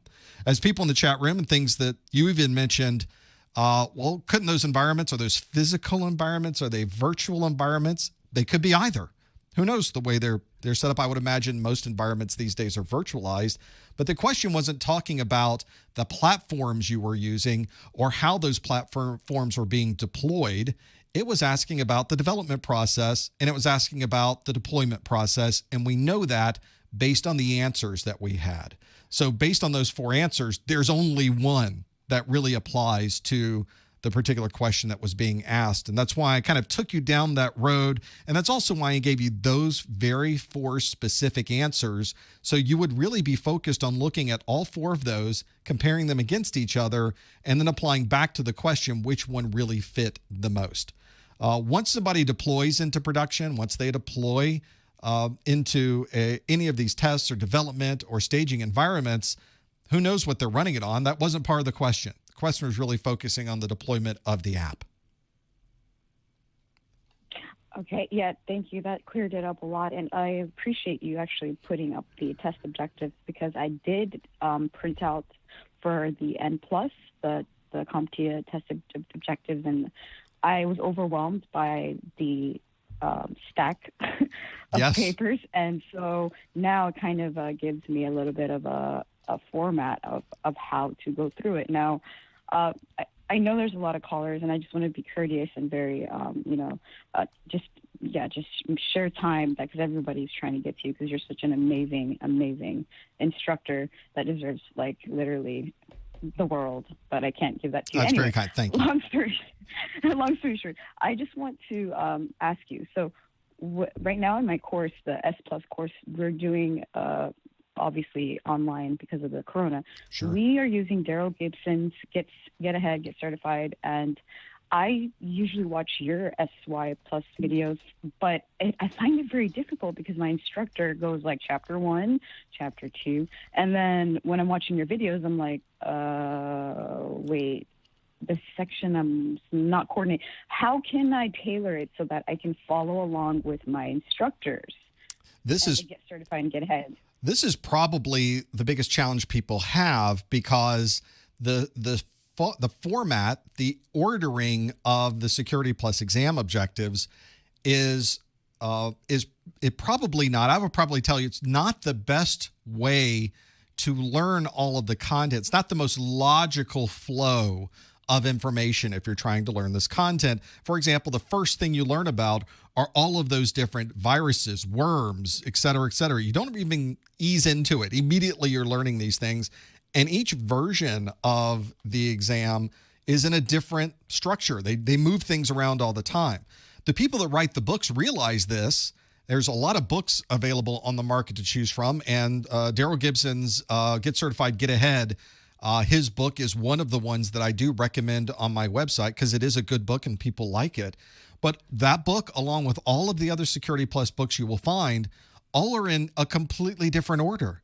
They do things in chapter 1 that are completely different than chapter 1 of another book, that are different than chapter 1 of another book, that are different than section 1 of the CompTIA exam objectives. So one of the things you'll find is that you will never find a book, very rarely would you find a book, that really follows the objectives in order. I created my videos to follow the objectives in order because it is the easiest way for people to find things. Is it the best way to learn things? It probably isn't. But in fact, one of the very first A+ courses I ever created back in the 600 series course, which is now about 15 years ago, that course, I did the same thing as the book creators did. I put it in the format that I think people should follow to learn. And what I found was people couldn't find anything. They said, I just want to find your section on memory. I know what it is in CompTIA's exam objectives. Yours is in a different, completely odd place. Why do you have it in somewhere? And it's different than my book as well. So there's no perfect answer to that. I realized quickly I could never put this into a format that is going to work for 100% of everybody. But at least if I follow the exam objectives, people know where to find things. And if you look at the Daryl Gibson book, either at the beginning of the chapter or there's an appendix at the end, he describes what sections of his chapter applies to which CompTIA exam objectives. So at least there is a cross-tabulation that you could do to be able to come back to the exam objectives and ultimately then come back to the videos that apply directly to those because they're numbered exactly the same. Oh, okay. Yeah. That is exactly, honestly, I just want to flat out and say that I learn a lot more watching your videos than going to class. And I often, like, usually I'm the student in class that's like, a teacher's asking a question and she'd be like, oh, blah, blah, blah. And I'm like, oh, the answer, I'm thinking this. And she's like, oh, you read ahead. And I'm like, no, Professor Messer is my homeboy. And he'd be like, he'd be in my ear all night because I like to, like, learn. And long story short, so yeah, I really, really, struggle with that. And so when we are preparing for these tests, it would be smart, you would say, don't even worry about, like, reading chapter 1 through 10 style, method of practicing to absorb material. It's more like go through objectives, each one, like, cross it out, covered it, move along, like the list like you had right now when you set up your videos. And that you would say that would be the best recommendation. Everybody works a little bit differently. Everybody's mind gathers information differently. Some people like to start at the beginning of the exam objectives and go through them in order. We start with section 1.1, then we go to section 1.2, then we go to section 1.3. Some people prefer the style of a book, and Daryl Gibson's is a good example where it's a story that he's building, and he's building on concepts as he goes through the book. Some people find it easier that way, and then they just go back to their exam objectives and check off the ones that apply to the chapters they did. Some people like watching videos more than like reading books. Some people hate watching videos and prefer reading books. So it's all, you need to find the way that works for you. And it doesn't matter how it works out, as long as you cover and you check off every single one of those topics on the exam objectives, you'll be ready for the exam. Thank you so much. I appreciate the call.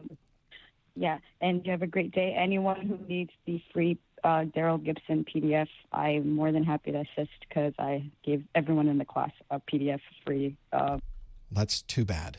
That's probably not what you want to do. And Daryl Gibson probably would not like to hear that either. And of course, I'm sure that everyone in the class now is going out and purchasing the proper licensing of the PDF as well. Maybe that might help as well as you go through these. We've got more questions to go through. Let's go back to the phones. And very quickly, there we go. From 321 here in Florida as well. Hello, caller. Which name were you calling from? Hi, Lisa. I'm actually in Atlanta. Hey, I'm a Lisa. transplant. Oh, very good. Thanks for calling.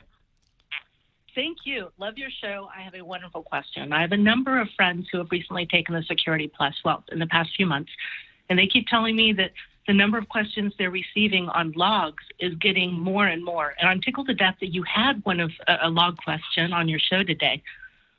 But I'm struggling to find examples that I can learn from. Where can I find additional information so I can actually understand what the logs are trying to say? Well, you got a little bit of insight into logs today because I gave you a little bit of the type and style of things that you would see on the exam. So at least you've got at least some perspective of that. One thing that I mentioned we were going over that question is there are tons of sample and demonstration systems out on the internet. I think I gave you an example of Untangle was a good one that I gave. It's a small and medium-sized business firewall. And there are links on the Untangle. They probably don't want me telling you this, but there are links on the Untangle website where they have things like demos a live demo. Just scroll down the page a little bit, and it tells you immediately live demo and opens up an actual Untangle firewall full of sample data that's running through it.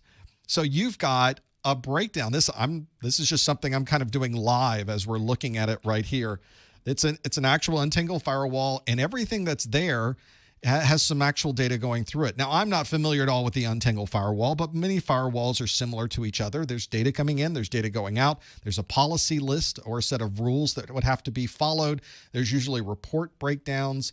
There are, in this particular case, a breakdown of all the different sessions of traffic going through, and these are logs.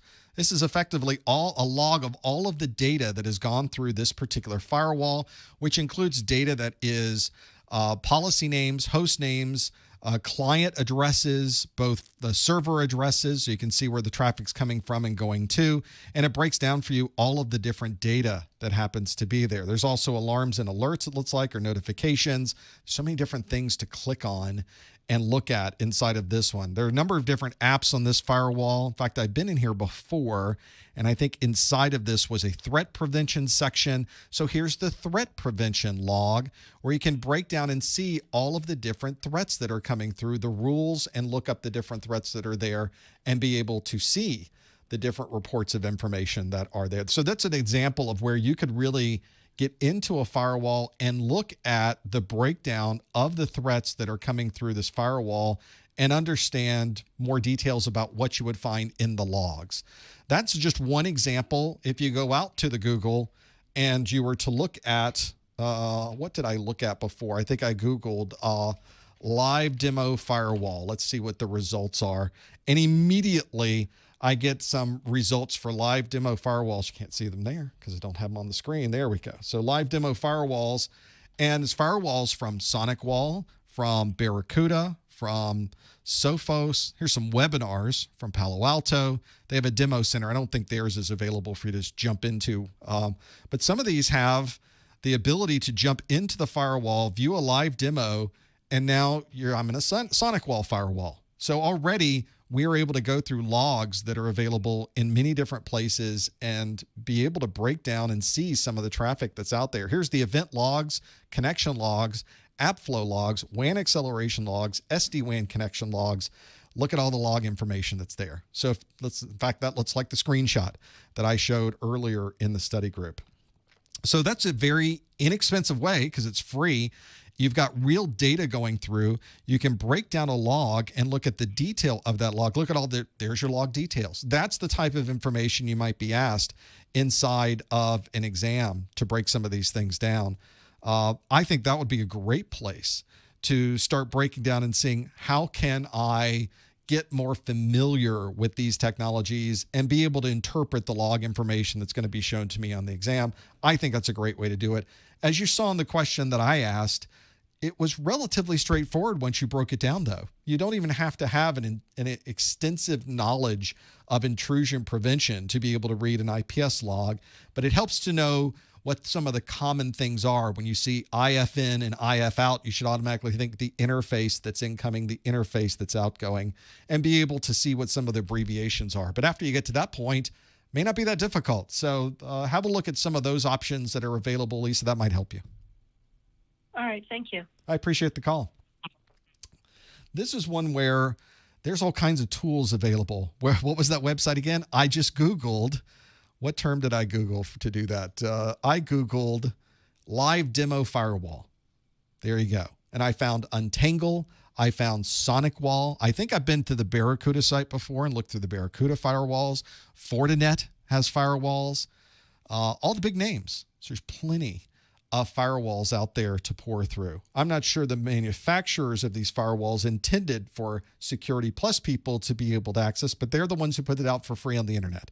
So I think if it's out there, that's a resource you should be able to take advantage of and be able to use. And who knows, when you get to your next job and they have a Palo Alto Networks firewall and you worked on the Palo Alto Networks live demo, you'll say, oh, I already know how to use this. I'm already familiar with this concept. I got it from here. So a lot of things you can do to help yourself out. 401 area code. Hi, caller. Thanks for holding for so long. What's your name? Where are you calling from? Hi, my name's John, and I'm calling from Warwick, Rhode Island. Hey, John. What can we do for you? This isn't so much a question. I just wanted to say, back at the end of February, before this whole virus really hit the United States and closed down a bunch of businesses, I ended up taking my Security Plus exam, and I ended up getting an A21. I just want to thank you for being able to help me study. Nice score, too. Well done. And you got it in before all this craziness happened, and you were able to get through what is admittedly a kind of a difficult exam. I'm sure a lot of people who are studying now are kind of waiting for the crazy to die down so that they can then go back into at least some level of normalcy and be able to take their certification exam without giving anything away, because we don't want to violate your candidate agreement.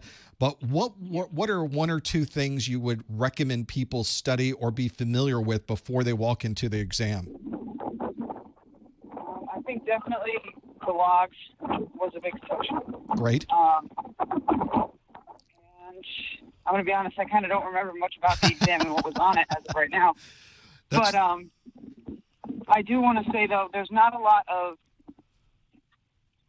if people are going to think that the questions are going to be stuff like basic vocabulary questions like what is this, what is that, that's not going to be the case.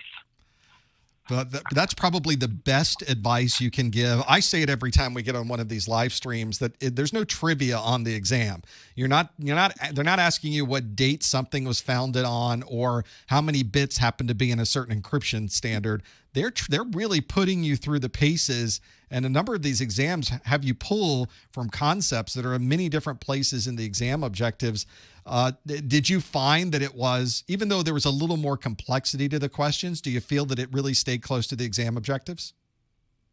I would say it stayed, pretty close to the exam objectives. There were some websites that helped me to prepare for, and especially Daryl Gibson's book, with the narrative-based questions, more of a story than trivia. So that kind of helped me understand like little, I guess, background bits of a question and be like, all right, so this person's in the process of doing this. Where would this come in or something like that, if that makes sense to you? Sure. Absolutely. So, and I did want to say one more thing.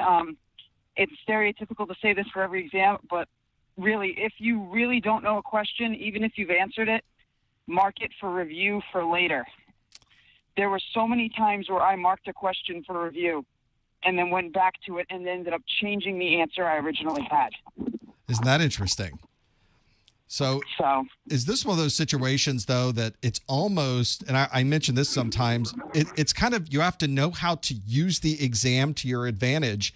And it's very remarkable how often a later question on the exam answers a question that you may have been stuck on or that you may have answered originally and realized you answered it wrong, and you're able to get more points because the exam's kind of giving you the points. Yep. Fantastic. Well, congratulations, John. Well done. You did the hard part. Congratulations and a great score on top of it. Thank you very much, Professor Messer. I appreciate the call.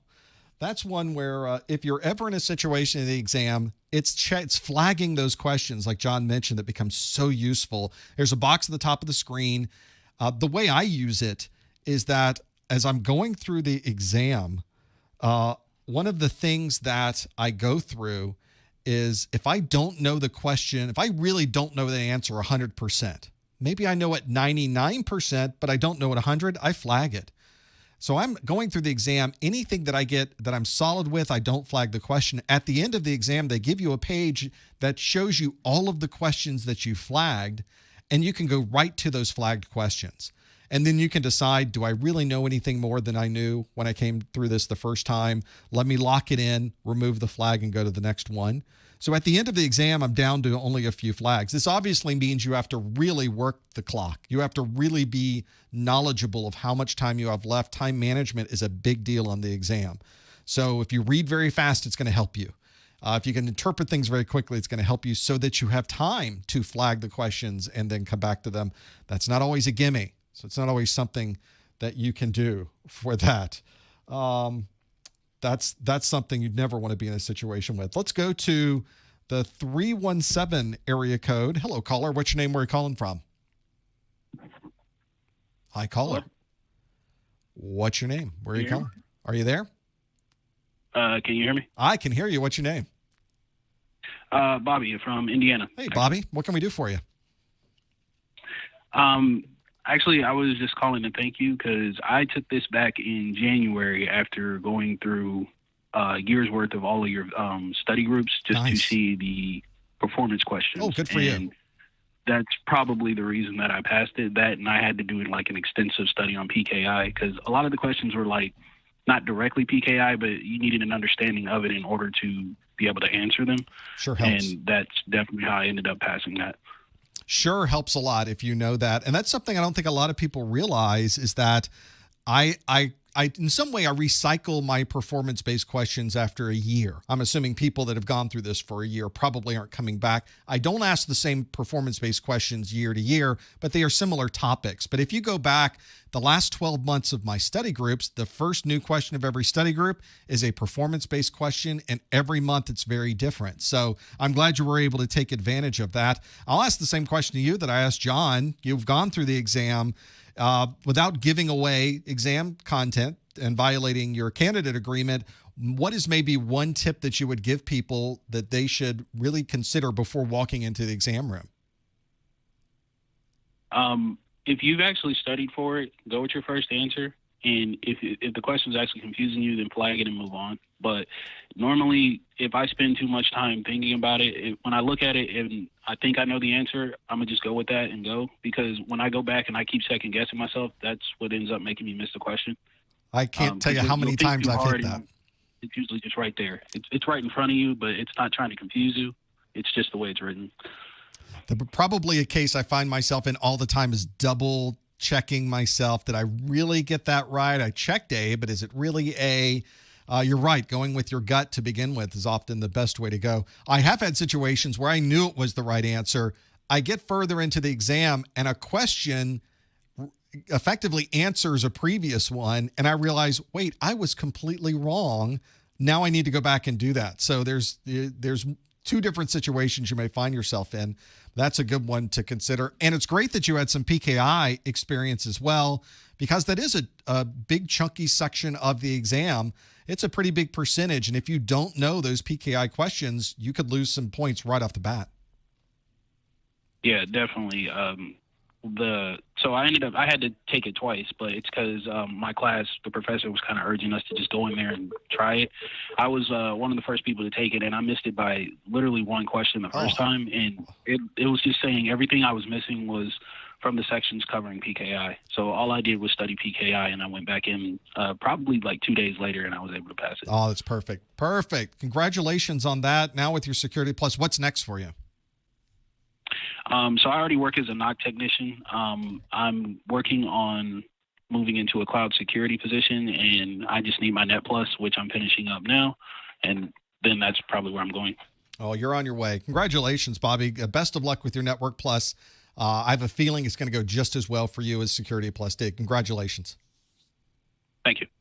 That's one thing that I always tell people they should consider when they are planning these exams out is sometimes you go through the exam and you don't do well and you fail the exam. I've certainly failed industry certification exams before. You will fail one eventually. Everybody's going to fail one at some point. CompTIA, though, tells you all of the question sections that you got wrong. So you will have, these days it's online. After you're done with the exam, you can log into the Pearson VUE website and they break down the exam for you and tell you, did you get more questions wrong from domain 1? Did you get all the questions wrong from domain 6? So you can start afterwards looking at it and saying, I need to take this exam again. What should I really study up on that I missed the first time? It'll point you in a direction. And you can now go right to that section of the exam objectives, and that's going to help you out as well. PKI, we were talking in that earlier call, as people in the chat room are asking, is public key infrastructure. So the section in that section 6 cryptography section, PKI, is what's referring to the public key infrastructure. Let's go to 940. Hi, caller. What's your name? Where are you calling from? Hi, caller. Yes, hello. My name is Bryce from Fort Worth. How are you? Hey, Bryce. Thanks for calling. What can we do for you? Yeah, thank you. First things first, of course, I've got to say thank you so much for your content. I use it as a great foundation for learning. I plan to take the test as soon as the centers open back up. But one of the questions that I had is it's more just security-based, not necessarily about the test. I have the ability to travel. My wife is a flight attendant, so we get to go everywhere. And I was looking for good so like conferences, I've been to BlizzCon a couple different times, and I was going to try the SANS conference, but it didn't seem like it was going to have that same type of feel. Do you have any suggestions on any conferences for things like that? Are you asking if a security conference is going to have the same feel as BlizzCon? Well, I'm asking if it has the same like structure. Maybe. Gotcha. Sure. Gotcha. I think many of the conferences, and BlizzCon's a good example of this, where there is, they usually do this very large presentation at the beginning, kind of a welcome. You get a kind of an overview and very high-end presentations from keynote speakers, if you will. And then they break them down. You can go into separate, smaller rooms for breakout sessions that are specific to the things you might be interested in. SANS is a great conference. And I will tell you this, as my entire, practically the bulk of my career in IT was as a systems engineer for a manufacturer. So I traveled extensively. I'm a Delta Million Miler. I probably have 1 million miles on all the other airlines combined. I was the guy who was really putting in those diamond and platinum nights at the hotels. I was a road warrior constantly, but I got to go to a lot of these trade shows. And usually I was one of the people doing some of the presenting and some of the breakouts. So I really got to enjoy them. I got to go to some of the big, large presentations and then look at other breakouts that were occurring. There are different sections of these. There's different qualities of these events. There are regional events in your area. So if you're in the Fort Worth area, there's probably a security conference just for Fort Worth. And usually there is a similar scenario where they have a keynote speaker, but it's usually somebody who's local in the area, maybe that does security or a CSO of a large organization in your area. And then they will have breakout sessions. Usually these are more vendor oriented, but occasionally they have users in these breakout sessions as well. The really good ones are the larger events. It is the what used to be InfoCon. It's the SANS. SANS is very good. Gartner is exceptional. Both of those traditionally have been, well, I've gone to a SANS, multiple SANS presentations, SANS events.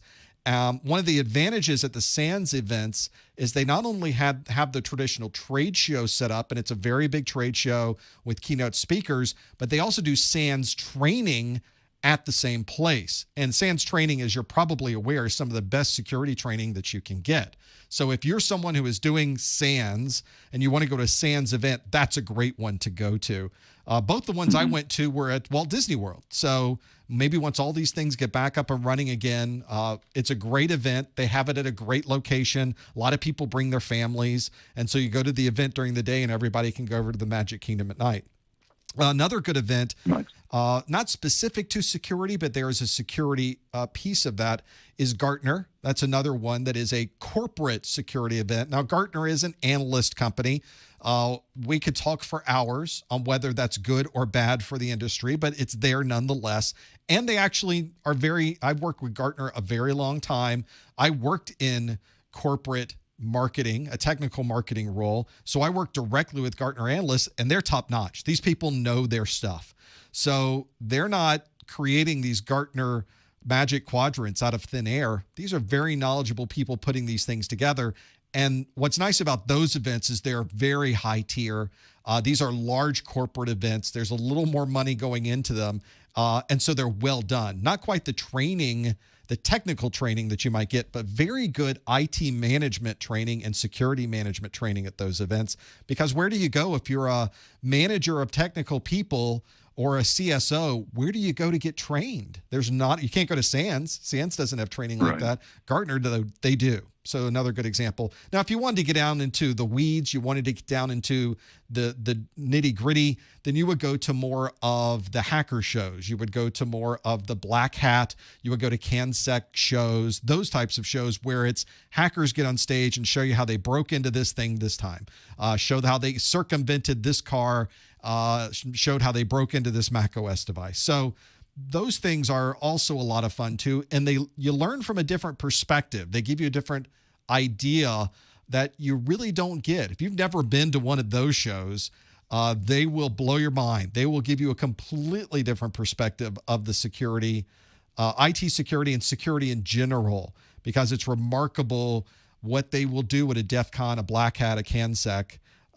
It's crazy. I've taught classes at CanSec West in the past for Nmap, and it is just crazy with the knowledge that is in those rooms and what those people know about security, and you almost can't help learning from them just by being around them and what they're doing. So the challenge you have right now with any of these, of course, is that we all have to get back up to a point where we're having these shows and being around people again. And it will happen. Right. It doesn't seem like it right now, but it will happen because those shows are very valuable. I highly recommend, if you have budget to do that, if you have the time to do it, those shows are almost always going to help you learn something. And it's usually easy to see what the breakouts are going to be before you go, so you can decide, is this a good place you want to invest your money or not? Is it a good location? Because that's important too. And if it is, maybe that's a perfect place to go to. All right. Sounds great. Thank you so much. I appreciate the call. It's something we don't talk too much about. That was a part of my life I don't do anymore. Now I'm here. Now I write books and I make videos and we do the things that we do here. I don't travel now at all. I went from really traveling internationally and everywhere else to not really traveling at all. But it's kind of good. I think I've got a good mix now.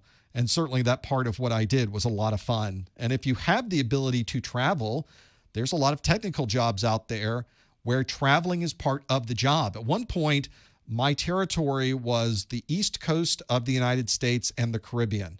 Now working in the Caribbean is not the same as visiting the Caribbean, so don't think that it's all that when you go down there, because you're having to go to meetings and you're dressed nice in this Caribbean weather, and it's difficult to get there. It's much faster to fly from. It's much closer to fly from Florida to New York than it is Florida to Puerto Rico, for example. A lot of people don't realize that. So, but that's a huge territory. So every day I was on a plane. Now, if you have the ability to do that, the people that are in those jobs are usually being compensated a little bit better too. There's more money there. So if you're trying to increase the amount of money you make every year and you have the ability to travel, there's some great systems engineers jobs out there for all of those manufacturers. If you like Cisco or Palo Alto or Checkpoint or all of those companies, we were just looking at their firewalls. That was a good example. You see all of those companies need people in the field to go talk to customers. And those are fun jobs too. You meet a lot of great people. You learn a huge amount of technology. Maybe an option for you. Let's go to 248 area code. Hi, caller. What's your name? Where are you calling from? Oh, hey, Mr. Messer. I'm James Pearson. I'm actually so excited to be on this call right now. I'm 14 years old. Hi, James. From James to James, welcome to the call. What question do you have? Yeah. I'm just here because I am studying Security Plus, and I'm so excited to be on this call. I kind of feel speechless, but I just want to, I want to say something. One of the things that I kind of pride myself on is being a father. And I'm so glad that I have this opportunity to speak to people who are calling in. One of the things that, when I had a 14-year-old, none of my kids are 14 anymore, but I used to have a 14-year-old. So I used to have 3 14-year-olds. Now all 3 of my kids are much older. They're in college. Some of them have their own place. But what that gives you is perspective. And that's always good, too. So let's go to the 619 area code. Hi, caller. What's your name? Where are you calling from? I swear this is the last time I'll call. This is Omar again from San Diego. The question I actually wanted to ask earlier was, sure, fire away. How long does the S Plus certification, once you do get certified, do you have to retake again? Because I keep getting different information. I have a friend who has an A Plus certification from 1999. He's like, yeah, I don't have to ever take it again. And I'm part of the elite group that, doesn't have to redo. I'm like, what? So I'm really worried. I'm like, do I have to do this recertifying process every 3 years, or what is it? This is one of those things, and it's not really being elite. It's more about timing. And one interesting thing about the timing with these exams is the value of the exams that people took back then are not the same as the exams that they're taking today. Let me start back at the beginning of this. When you pass your Security Plus certification today, that certification is good for 3 years. The clock starts ticking down, and your certification will expire after 3 years of you passing that exam. So immediately the clock goes into a decreasing mode, and you have to renew it during that 3-year period in order to put another 3 years onto the clock. That is something that is the same for all CompTIA certifications now that are A+, Network Plus, Security Plus, and some others as well. Not all CompTIA certifications fit into that 3-year retirement, but this retirement process, you see it with Cisco, you see it with, I think VMware does it, but there's other companies that fit into this retirement dates as well, because it's an international standard for certifications. And the international standards are looked at by governments and large corporations as something very desirable. Now, if you got your A+, Network Plus, or Security Plus prior to 2011, then that certification is what they call good for life. So it sounds like the person you know who took his Security Plus, that Security Plus. No, he took his A plus, and he literally knows. I taught him more information than he ever got out of the program he took. Well, it sounds like he took it prior to 2011. In other words, no, he took it at like one of those like DeVry University style organizations where they take like literally all your money and give you a certification after passing the test. And he literally said that it was so like sketchy that he doesn't know anything about computers. And I happen to just be his technician because I set up he's a roofer, and I set up his stuff, and he learned more from me, who doesn't even have A plus. I suspect that when he took it, though, he took that exam prior to 2011 or at the end of 2011. I think that was the date. And if you did, you were qualified with that certification as something called Good for Life. You'll sometimes see this referred to as GFL. So if you have a Good for Life certification, that means that certification does not expire. The problem you have, though, is that employers want you to have the latest version of certifications that do expire. Those certifications are technically called A+ CE for continuing education, Network Plus CE, or Security Plus CE. So when an employer, for example, from the federal government wants you to be Security Plus certified, they really want you to be Security Plus CE certified, and your Good for Life certification would not help you in that scenario. That's pretty much the case for all Good for Life certifications right now. 2011 is a long time ago. Hardware and operating systems have obviously changed dramatically since that time. Certainly networks have changed, and security is a whole new world since that time. So if you have Good for Life, you probably can't use that certification for a job. It's really more for historically, here's what I had in the past. And it's not uncommon for people to have both their Good for Life certification and to take one of the newer certs or renew that and have something that is both the Good for Life and the CE version at the same time. If you're getting any certifications these days, you took your test, you passed your test, and you earn your certification, it is a certification with the CE at the end, and that's the one the employers would want you to have. Yeah, definitely. And the last thing I would like to just ask or state is regarding getting into a government job. Okay, I recently made a connection through a individual who works for Lockheed Martin. I don't know if you're familiar with that entity. Yep. And so I actually worked for Delta Airlines. So when you were talking about how you have all these extra, all the air, points I was like, you've probably been on the plane I offloaded. Anyway. Both of those former customers of mine. So yes, very familiar. Yeah. So he works for Lockheed Martin, and he was like, you're interested in security or S+. Okay. Whenever you get your S+ cert, here's my number. I can help you out with getting an internship into one of our programs. Long story short, I'm worried that because you have to have certain clearance, you can't just like, when you work for the government sector, it's not just like a typical clearance. Is there certain parameters that may disqualify you even if you do have S+? And then, like, let's say I wanted to get the job that he had mentioned, and then he's like, oh yeah, you have a DUI or something, sorry. Like is there any parameters that would disable you from being qualified to be cleared per se for government clearing?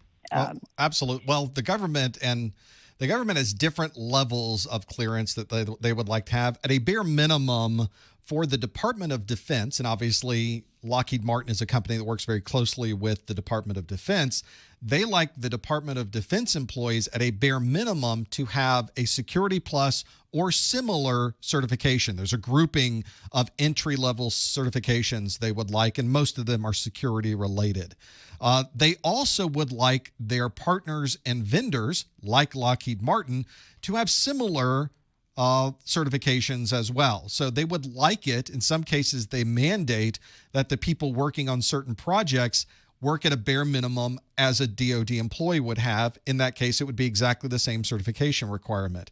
In some cases, Lockheed Martin may require with certain projects, because Lockheed Martin also has non-governmental contracts, but some of their governmental contracts, especially ones working with Department of Defense, may require additional clearance. They may require a formal federal security clearance. And in that case, they would really require, you have to go through a background check. There's a whole process that takes place to be able to do that. And yes, if you've done something in your past that they find is something that would disqualify you from that, then yes, you would not be able to earn that clearance. But I would say, based on what I know at a very high level, because I've never had to get one of these clearances before, but I know people that have, there's not any one thing that would absolutely, well, I guess there are maybe some individual things that would absolutely disqualify you. But for most of us that have had things that we've happened in the past when we were younger and stupider, some of those things may seem overwhelming to you and may disqualify you. But in reality, it may be something that is also tempered with what you've done since that time, the certifications and the things you've done with your education. It's not always if you check a box, you're disqualified kind of thing. So that's a good part. Once you go through the process, you'll get a pretty good idea on whether you're going to pass it or not. But it's one of those situations, we all have something. All of us have done something stupid. So if they wanted to disqualify people based on that, they'd never be able to hire anyone. So I wouldn't worry about that too much. Yeah, I mean, actually, speaking of clearance, I am an employee for a subsidiary of Delta, and I actually have like the first basic clearance because I'm a employee of a airport. You automatically to go through. Literally, I had to go through an extensive background check where they had to know every fart I took in the past 10 years, step I took. I mean, I'm not lying. Every friend I spoke to, sure. Every and if there's like a gap of like a week within that 10 years, they literally put you through hell. And since I'm from a Muslim, I'm from my name has Muhammad in the middle, right? I literally had to wait 3 months to get cleared to become I'm an aircraft marshaller, and I offload and load aircraft all day. Everybody else in my training class literally got their badges within like 2 weeks. I get mine literally 3 months later. I asked the lady, I was like, hey, why did it take so long to clear me? She's like, well, because Department of Homeland Security flags certain things, and your name, it's kind of fits that. I'm like, are you literally telling me that my name has Muhammad in it? I'm objected to going through, because I had to literally get, I couldn't go to the bathroom by myself. I couldn't do anything at the time. I was doing my on-the-job training without a badge. Every time I needed to do anything that required movement, I had to get escorted at San Diego International. I find that myself too. I used to, one of my partners, one of my customers was companies like Lockheed Martin and other companies that work as contractors to the federal government.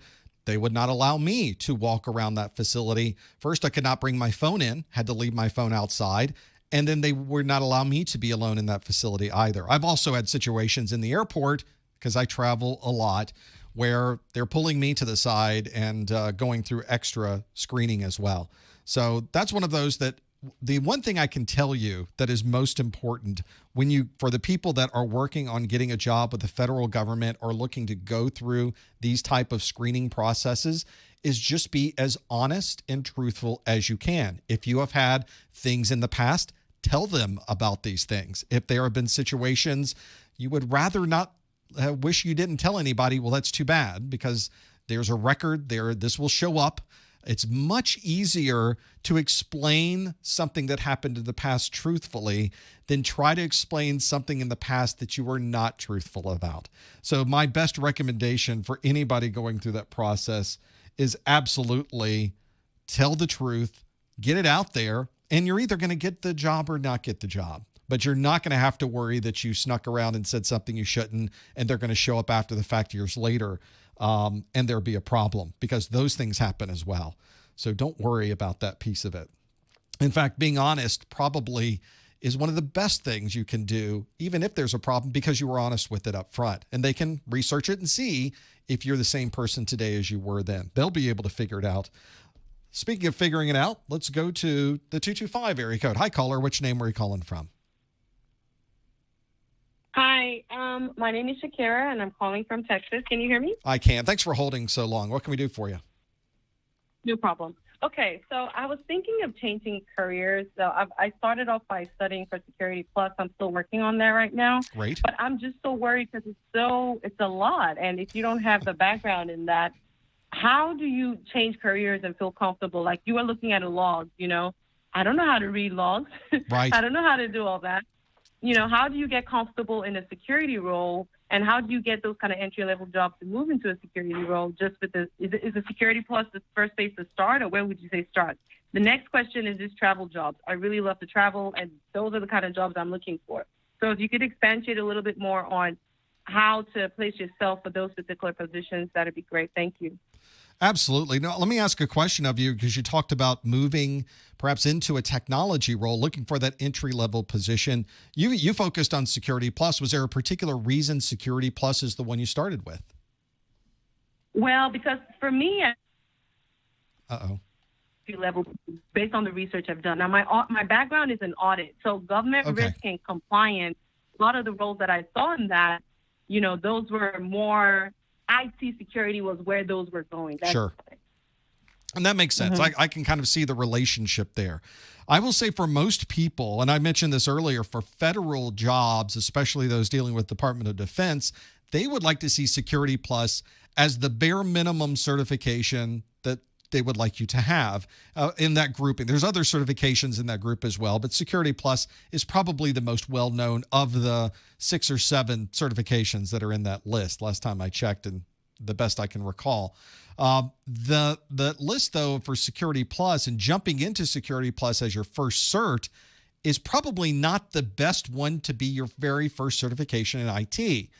For some of the reasons you mentioned, the concepts in Security Plus are really trying to pull from a lot of different knowledge bases. You have to know a little bit about operating systems, a little bit about networking, and then you're layering on top of that a lot of technical security terms, a lot like we went through with PKI today. But then you also have to know some management or process-oriented terms, and we went through some of those today as well.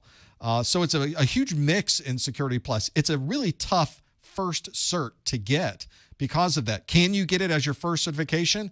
Absolutely. People come to my site all the time, and Security Plus is what they're starting with because they know they have to have it to get that job with the federal government or a federal government partner.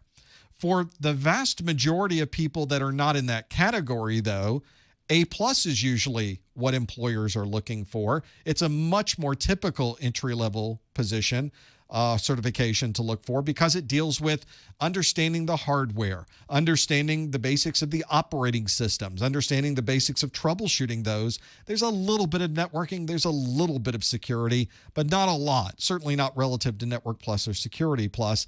And so usually when people are not looking at a federal type position, I try to redirect them over to A+. One of the challenges in our industry, though, is that security is so attractive. It is paying a lot of money for these security jobs. There's a lot of security jobs available right now. But what I don't think a lot of people realize is there's not a lot of entry-level security jobs out there. The vast majority of the security jobs are for people that already are working in those particular roles, that have a huge foundation in networking to pull from, a big foundation in operating systems to pull from. Those are the people getting the security jobs. You don't often start in IT in a security role. Now that said, I have talked to people, by the way, that have entry-level security jobs. So you don't have to send me emails. I know they exist, but the number of those jobs is so tiny compared to the vast, much larger majority of jobs that are available with security. I think a better path for most people is to start with A+, because corporate employers are looking to fill their help desk with people that have an A+ certification, and that's what they want. Now, if you're looking at job postings in your area and the job postings you're finding, all of them are asking for Security Plus, then answers the question. Go get Security Plus. But if most of those job offerings for entry level, especially help desk, are looking for A+, you may want to redirect your focus over on the A+ side, get into the help desk.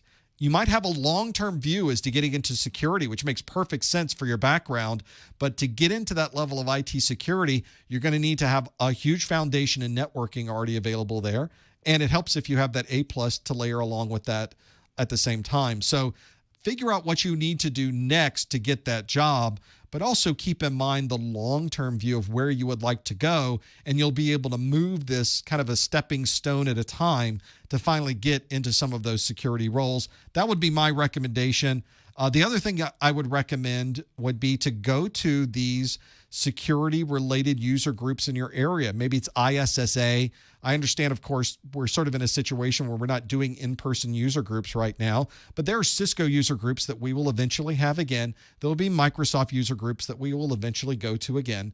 And, of course, you might go to a Checkpoint or Palo Alto or ISSA for security. Those are great user groups to go to. Meet those people and ask them, who are you hiring right now? What do you want those people to have? What would you recommend I go out and get to be able to get a place within your organization? They'll be able to give you information on that too, just to qualify what I'm telling you here, because I'm a guy behind a mic. I know what I've seen in the industry, but it's also useful to get feedback from the people in your area who already have those jobs. Awesome. Thank you so much for the feedback. Now, how about the travel piece? How do we get into traveling eventually? So is this a situation where you would like a job where you travel to be able to do these things? No, I would rather just stick to jobs where I travel. I like to change every 3 months or so, new things. Well, this is one of the things that I found I really enjoyed about technology, was that the jobs I found myself in were almost 100% travel. Maybe one day a week I was at home, but the rest of the time I was traveling. Some of the jobs I was in was traveling internationally. The jobs varied widely, interestingly enough. Most of the jobs where I was traveling was as a systems engineer, or some people call them sales engineers. It's someone doing pre-sales and sometimes post-sales functions for a manufacturer. So I worked for Network General, was a good example. Back in the day, Network General was a company that created the sniffer. That's a protocol analyzer. I worked with that company about 10 years. It went through a number of different iterations. We were bought by McAfee and became Network Associates. McAfee changed back into the name McAfee. They actually divested off Network Associates, our Network General, and we became Network General again. It's kind of weird how these things happen in the industry. And that whole time I was a systems engineer. So I would go out to show people this technology at their office. We'd set up a meeting. We'd walk in, look at this. Isn't this awesome? Let me take you through a demonstration. Let's plug it into your network. Let me interpret the things that we're seeing on the screen, and let me show you how you can do this if you were to buy one of these. I also did a lot of this for McAfee as a systems engineer. And at the time, McAfee had firewalls, intrusion prevention, antivirus, and of course, doing this at a corporate level and managing it corporately. So there was some help desk in there and a lot of different kind of technologies. Eventually took that knowledge and moved up to work for Palo Alto Networks as a systems engineer, and was able to travel around and show the Palo Alto product. While I was at Network General, I also moved from SE, a systems engineering role, into a technical marketing manager, which was almost all me traveling around the world and doing presentations. So whenever you go to a trade show and you see a manufacturer's rep up there giving a presentation about their technology and how awesome it is, that's a person like a marketing manager, which was the role I had, who flew in, spent the night, got up in the morning, went to the trade show, did the presentation, got in a taxi, went to the airport, went to the next city, got to bed in the hotel, got up the next morning, went to the next trade show, and did another presentation. So all I did was give presentations the whole time. Those jobs exist, or at least they did until about 2 weeks ago. They're going to exist again. So these companies need those roles. They need people to travel. They need people to go out and do these systems engineering roles. They're tons of fun. You meet great people. You're traveling. You're literally seeing the world. I have been all over the United States and Canada. I have been to Europe many times. I have been to Australia. I've been to Thailand. I've been to Japan. I've been to South Korea. Just an amazing opportunity out there for travel.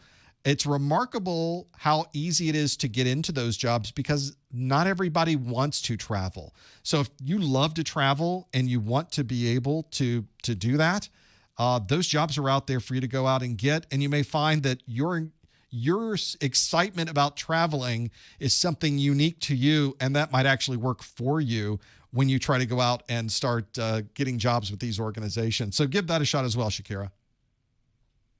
Thank you so much, Professor Messer. Thank you for everything you do for us. We really appreciate it. I appreciate the call as well. Thank you. That's one where I would go meet people because I'd be traveling all week. I would meet probably 3 or 4 customers a day in a particular area. And they would say, "Oh, do you travel?" I go, "Yeah, I travel all the time. When I'm done here, I'm going to the airport and I go to this city and I'm there tomorrow. And then I travel to this other city and then I'm there and then I fly home." And they said, "Wow, I could not do that." Well, that's great because I want to do that. So I'll do this. You can do what you do where everybody's happy. You find the job that you want to be able to do. And the advantage we have in our industry is those jobs are out there. If you want a job where you are at the same desk every day, working with the same people, and you love doing that, there are jobs for you. If you're someone who wants to travel around and be on a plane every day and go talk to different people and go from place to place and be a road warrior and know where all the good hotels are and where all the bad hotels are, you can be that person too. There's jobs for you. If you want to work at home and work remotely, permanently, there are jobs like that available out there. So you can find the one that works for you. There's plenty of opportunity out there. You just need to find the one that is available for your area. And eventually you find out where these jobs are and you work yourself into those. And when you're finally in that industry, you will find that you're on the list. People know who you are, and other companies that are ramping up will call you and go, "You've already done this for a while. We're ramping up and starting up, and we'd like you to come on board and do the same thing here." That's how it worked for me with Palo Alto Networks.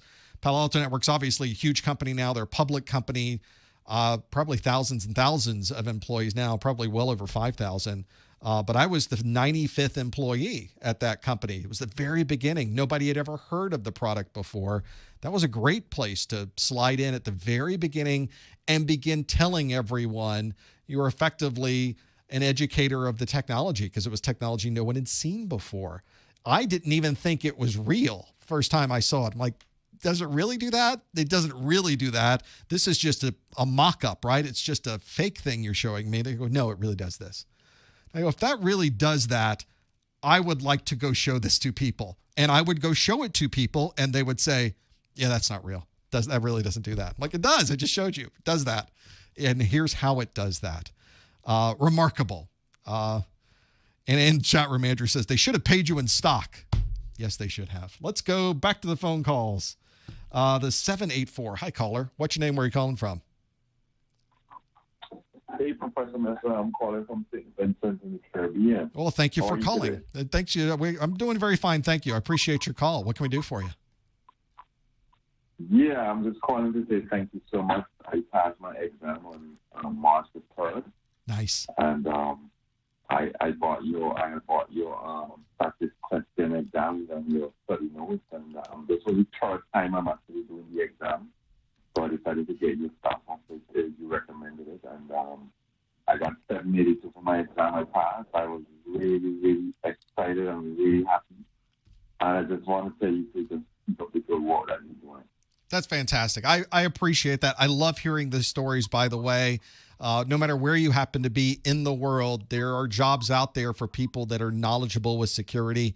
And it's great to hear that you were able to watch the videos, get the practice exams, go in there and ace that particular exam. Congratulations on your Security Plus. Yeah, that's it. I appreciate it. Thank you for calling. All right, bye-bye. It's great. It's also good to hear that people are going through this process. They are studying and spending the time. They're reading through the books. They're listening and watching the videos. They're taking my practice exam books. They're going in and really pulling out all of the good information to learn and going out and passing these exams. I know that we're sort of in this weird place right now where we can't even take an exam. There's nowhere to even take the exams right now. It's a huge opportunity for you. It's an enormous opportunity for you right now. We're all in a holding pattern. Suddenly one day they're going to say, you may come out of your hovel now. You may, the bright thing you see is the sun. And now you may come out and converse with other human beings. And at that point, we need to be ready to go. So I'm taking this time myself to do as much as I can while we're in this holding pattern. You know, I'm calling a holding pattern. In reality, I am working really, really hard, probably harder than I have this year in this very short time that we've had. I'm really churning it up a little bit. I'm going to the next level with this because as soon as we come out of this, we're going to start to ramp very quickly. And you need to be ready for all of that when it happens. Let's go back to the phones. The 240. Hello, caller. Which name are you calling from? I'm calling from Washington, D.C. Oh, thanks for calling. What's your question? Yes, I have a little question. I called you a few months back. I was looking to take my Security Plus exam, and luckily I got a job, and my job required me to get a CISSP. Okay. But, so I was, as I'm now in the job, the CISSP is required, but now it's not required anymore. And so I'm looking just to get back into Security Plus.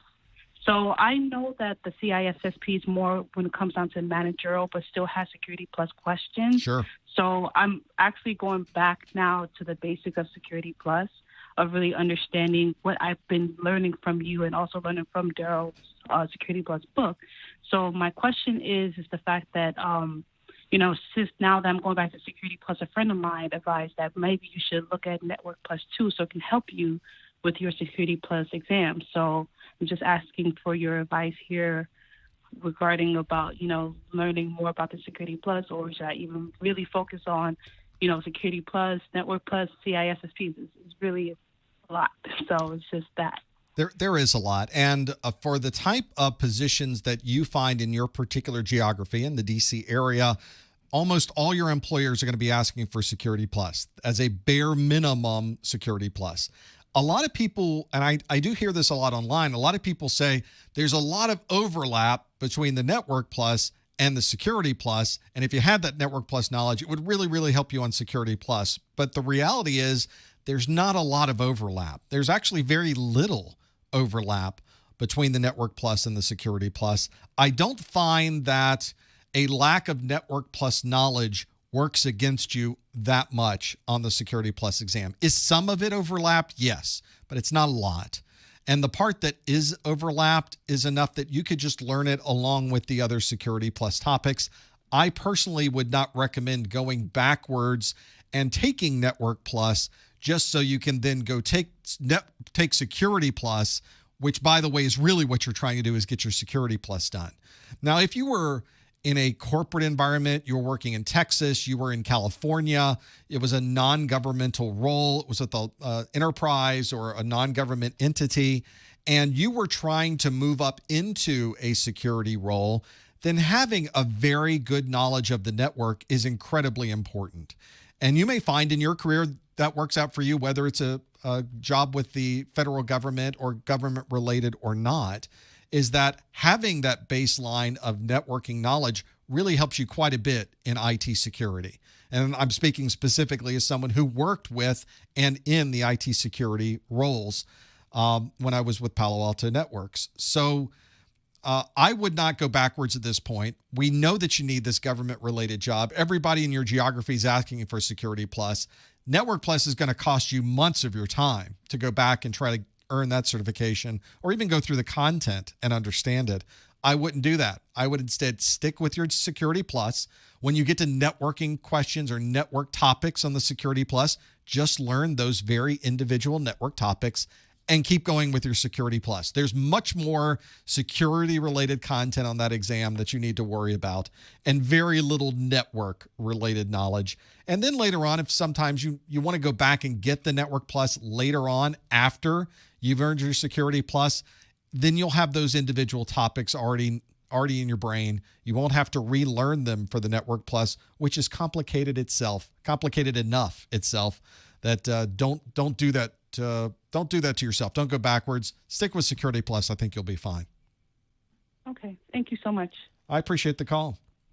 That's one that I think is That's what I would focus on too.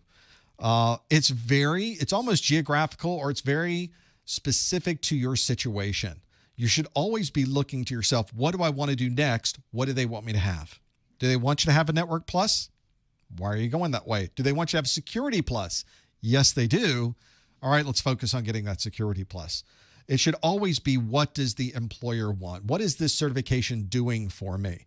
You never get a certification just because you want the certification. There's got to be a reason you're doing that. So always look at the reason and apply all the things you need to be able to work towards that end goal. That's going to be the important part. Let's go back to the phones. Hi, 240. Which name are you calling from? Hi, 240. Which name are you calling from? Myself. And they hear me too. And they hear me again. And then we're going to hear me again. And then we're going to hear me again. So one of the things you'll notice, a little bit of a delay there. Little bit of a phone delay there. So you'll want to listen in on your phone, which you'll be able to hear me on your phone. And when I pick up the phone call, there's a beeping noise, loud beep, beep. And you'll know when I pick up the phone and it's you. And that will be your prompt to talk on that. Well, I think that that's a good place to kind of end things today as well. We've gone through so many different topics in our first hour. Well, we always like to have those new questions available for you to try to get into the Security Plus mindset. And I like the questions in the second half of the show too, because we kind of get off the track of Security Plus questions so much, and they're broader questions about what do you do, where do you go, how do you get from point A to point B. Those are always good questions to go through as well. Don't forget, we do one of these every month. Feel free to check to see when the next event is going to be by going to our calendar, click the calendar link at the top of our website, or go to professormesser.com/calendar, and you'll know exactly when that next event is going to be. Come back next week on Tuesday and Thursday, I believe. Or did I do differently? Did I do Wednesday, Friday next month? I did, because the month starts on a Wednesday. So next month, on the 1st of April and the 3rd, we do a Monday, our Wednesday and our Friday. What's wrong with me? Come back Wednesday, come back Friday of next week. We'll do our A+ study groups for that one. If you're watching this live and you'd like to know when a replay is available, as soon as we finish up, I hit the end button. It takes a few minutes for YouTube to go through the process of processing it, and then this video replay is available immediately. You won't have to wait for any of that. Hopefully the whole thing is there. I think it is. I think we're pretty stable all the way through. But if not, I'll be uploading a brand new version along with it so that you get everything there. I don't think there's going to be any problems, though. Either way, we got you covered. Thanks for joining us this time. We will see you next time on the Security Plus Study Group.